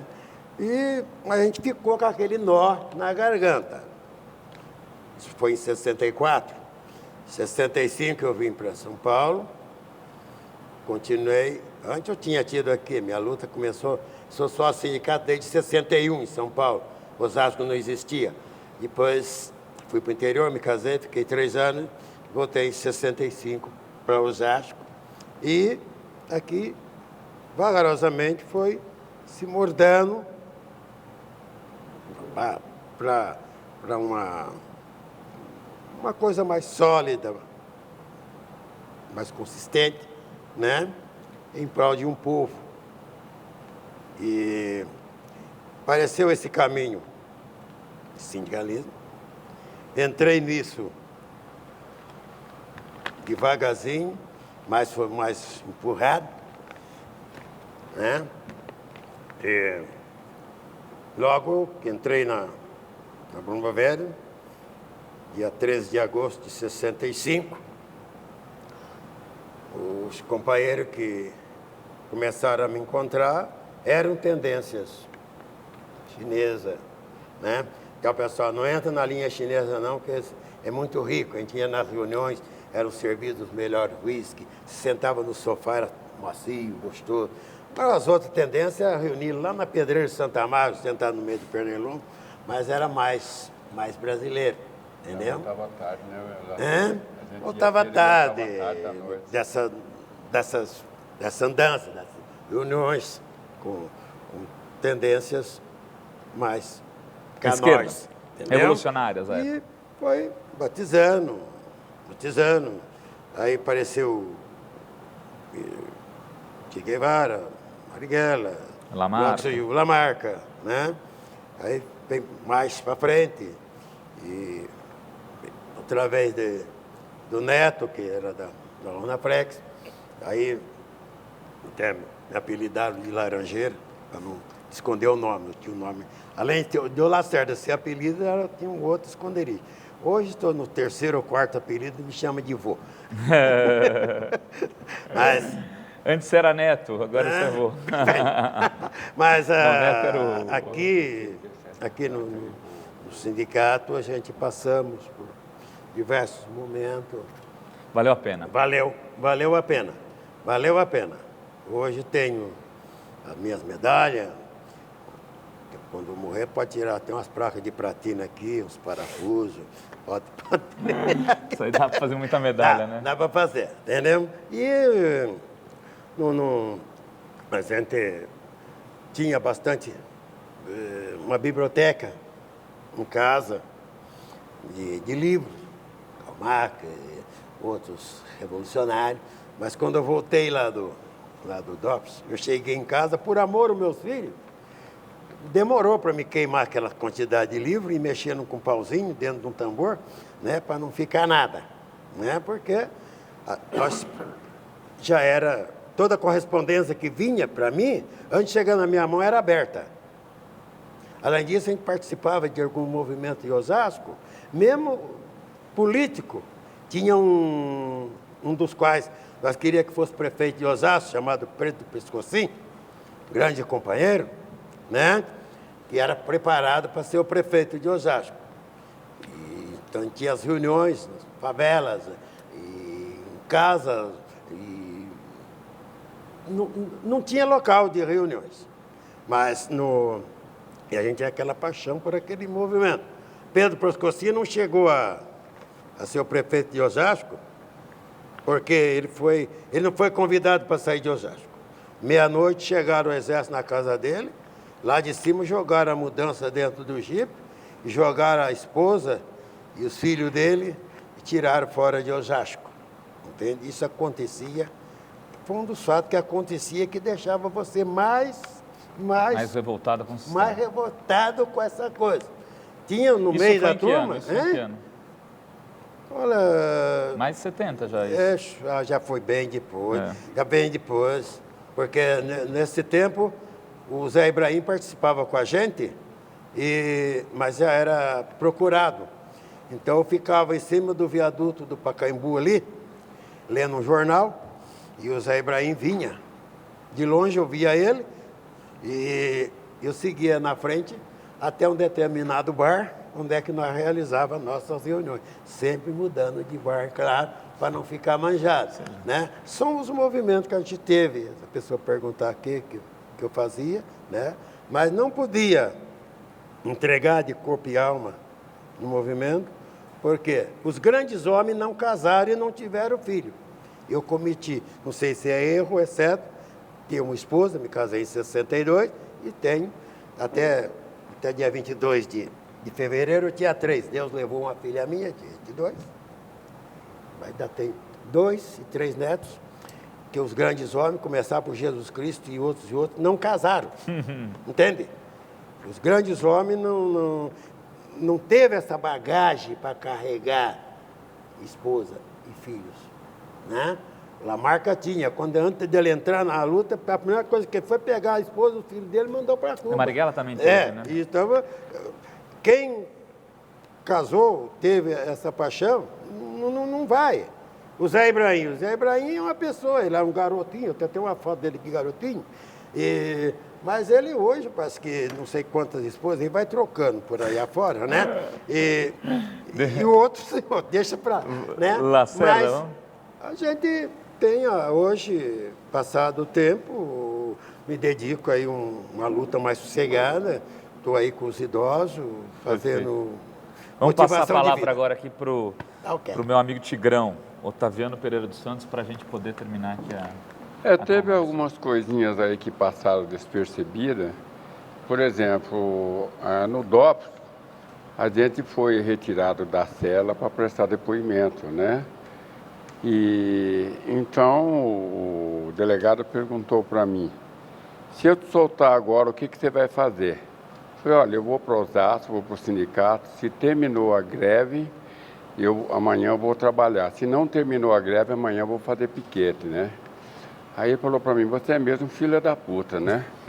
Eu falei, não, eu sou um representante dos trabalhadores, fui eleito como sindicalista e eu tenho que honrar essa consideração que os trabalhadores têm por mim e essa confiança, né? Aí ele falou para mim, bom, primeiro que você não iria ser solto mesmo agora. Aí eu falei para ele, eu já sabia. Aí, volta lá para a cela. Bom, tudo bem.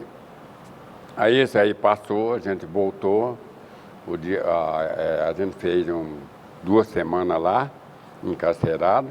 Quando soltaram, aí a gente veio para Osasco já estava tomado pelo interventor, nós tínhamos uma intervenção. No sindicato. No sindicato. Qual era o nome do interventor? Isso, eu sei que era um pretão. Eu peguei a diretoria da mão Era um dele. crioulo, mas Era um crioulo, de São Paulo. Não sei se é Sebastião, Benedito. Era crioulo, só podia ser Benedito, né? Aí a gente voltou a trabalhar. Daí uns 15 dias eu fui dispensado da Brombover, né? Não tive mais o privilégio de trabalhar na minha profissão como metalúrgico. Fui trabalhar de motorista de praça, fui catar lata por aí, sofri pra caramba, né? E depois, aí o pior foi quando veio o processo em cima de nós, né? Que a gente foi chamado lá na Brigadeiro Tobias, né? É Tobias lá, que é o... E aí, quando a gente chegou lá, tinha um monte de urubu lá para julgar a gente, e um monte de papagaio, né? Papagaio eram os homens de cap do exército e os outros juízes, né? E aí começou o julgamento, foi ali que deu tremedeira, né? Porque agora eu não sabia a situação nossa lá, como que ia ficar. Todos os diretores que foram caçados estavam lá para ser julgados, né? O Ibrahim foi julgado à revelia, o Barreto, o Neto. Eu sei que foi uma meia dúzia lá que foi a revelia, né? E nós tivemos o privilégio de ser julgado, mas não condenado, né? Não sei se é porque a gente não fugiu, não sei. Acho que isso aí ajudou muito a gente, né? Eles estavam clandestinos já? E eles talvez fizeram uma média por eles estarem fora do país, né? E foi muito gratificante a nossa luta. Eu acho que a gente conseguiu assim uma democracia que infelizmente tem muita gente que não sabe usar essa democracia, fala pelos cotovelos, né? Que no tempo em que era preciso as pessoas desse tipo participar com a gente, falar junto com a gente, lutar junto com a gente, essas pessoas estavam escondidas, nem apareciam, né? Agora, depois da liberdade, da gente ver muitas coisas aí, as pessoas aparecem pra caramba, né? E não continuam um trabalho de unir a população em defesa dos seus direitos, né? Em sindicatos, em entidades, né? Divide-se demais. Então a gente fica revoltado, porque tem muitos companheiros que da época que diziam ser de lutas e que muitos deles não participaram da luta, mas tiraram proveito, né? Que é através de anistia, essas coisas que muitos têm aí, esse tipo de anistia. E tem companheiros aí que apanharam, levaram bordoada, perderam emprego, foram prejudicados, foram perseguidos, que não tiveram essa felicidade ainda de ter essa anistia, né? Então a gente dá uma revolta nesse tipo de coisa. Mas hoje a gente se sente feliz em a gente poder abrir a boca, falar aquilo que a gente sente, né? Que antigamente a gente não podia nem se reunir em uma família, em uma casa para fazer um aniversário, que as casas já eram invadidas pelo exército, pelos policiais, a gente era perseguido de todas as formas, né? A gente andava numa rua, se via um companheiro lá que era de luta, na mesma calçada da gente, aquele companheiro desviava, mudava de calçada de medo da repreensão. Ora, isso nos deixou felizes hoje, porque hoje não acontece mais nada disso, né? Mas a democracia, ela tinha que ser muito melhor, melhores condições, ter salários de acordo, saúde de acordo, uma série de coisas que tem hoje que nós precisamos batalhar muito, lutar muito, né? Não importa quem vai saindo de circulação, igual nós que já somos idosos, cada dia que passa, quem de velho não morre, de novo não morre, de velho não escapa, né? Mas eu acho que a juventude tinha que pegar alguns exemplos desses companheiros antigos que tentaram fazer alguma coisa de melhor por esse país e servir de exemplo. Não exemplo maus, que eu acho que a ditadura trouxe muito esse tipo de exemplo mau, que hoje nós temos aí perdendo muitos jovens, a nossa população. O que mais se morre hoje são homens, e é a juventude. A juventude que não tem um caminho, não tem um horizonte, não sei, né? Então não é isso que a gente queria na nossa democracia, e não é isso que a gente quer. E é por isso que a gente continua ainda batalhando, né? E nós ainda temos, enquanto a gente estiver por aqui, a gente ainda tem muito que dar por esse país, né? Ou seja, a luta continua, é isso? Não, para mim nunca parou. Está aí, eu sou presidente da UAP há 3 mandatos, sou vice-presidente da Federação do Estado, fui convidado para ser candidato a presidente, não quero, né? Não quero porque, primeiro que eu acho que se eu assumir uma responsabilidade, eu quero me arcar com ela e trabalhar para que realmente a gente honre aquilo que a gente foi indicado, né? Eu sei que eu não tenho mais pique para isso e eu não vou tomar o lugar de outros que possam ter melhores condições A gente tem uma experiência, mas a gente não tem pique para andar esse país, esse estado. E para fazer um trabalho sério a gente tem que andar, não pode ficar parado e tem que fazer um trabalho mais sério, né? Gente, então eu queria agradecer vocês aí por terem dispensado esse tempo com a gente.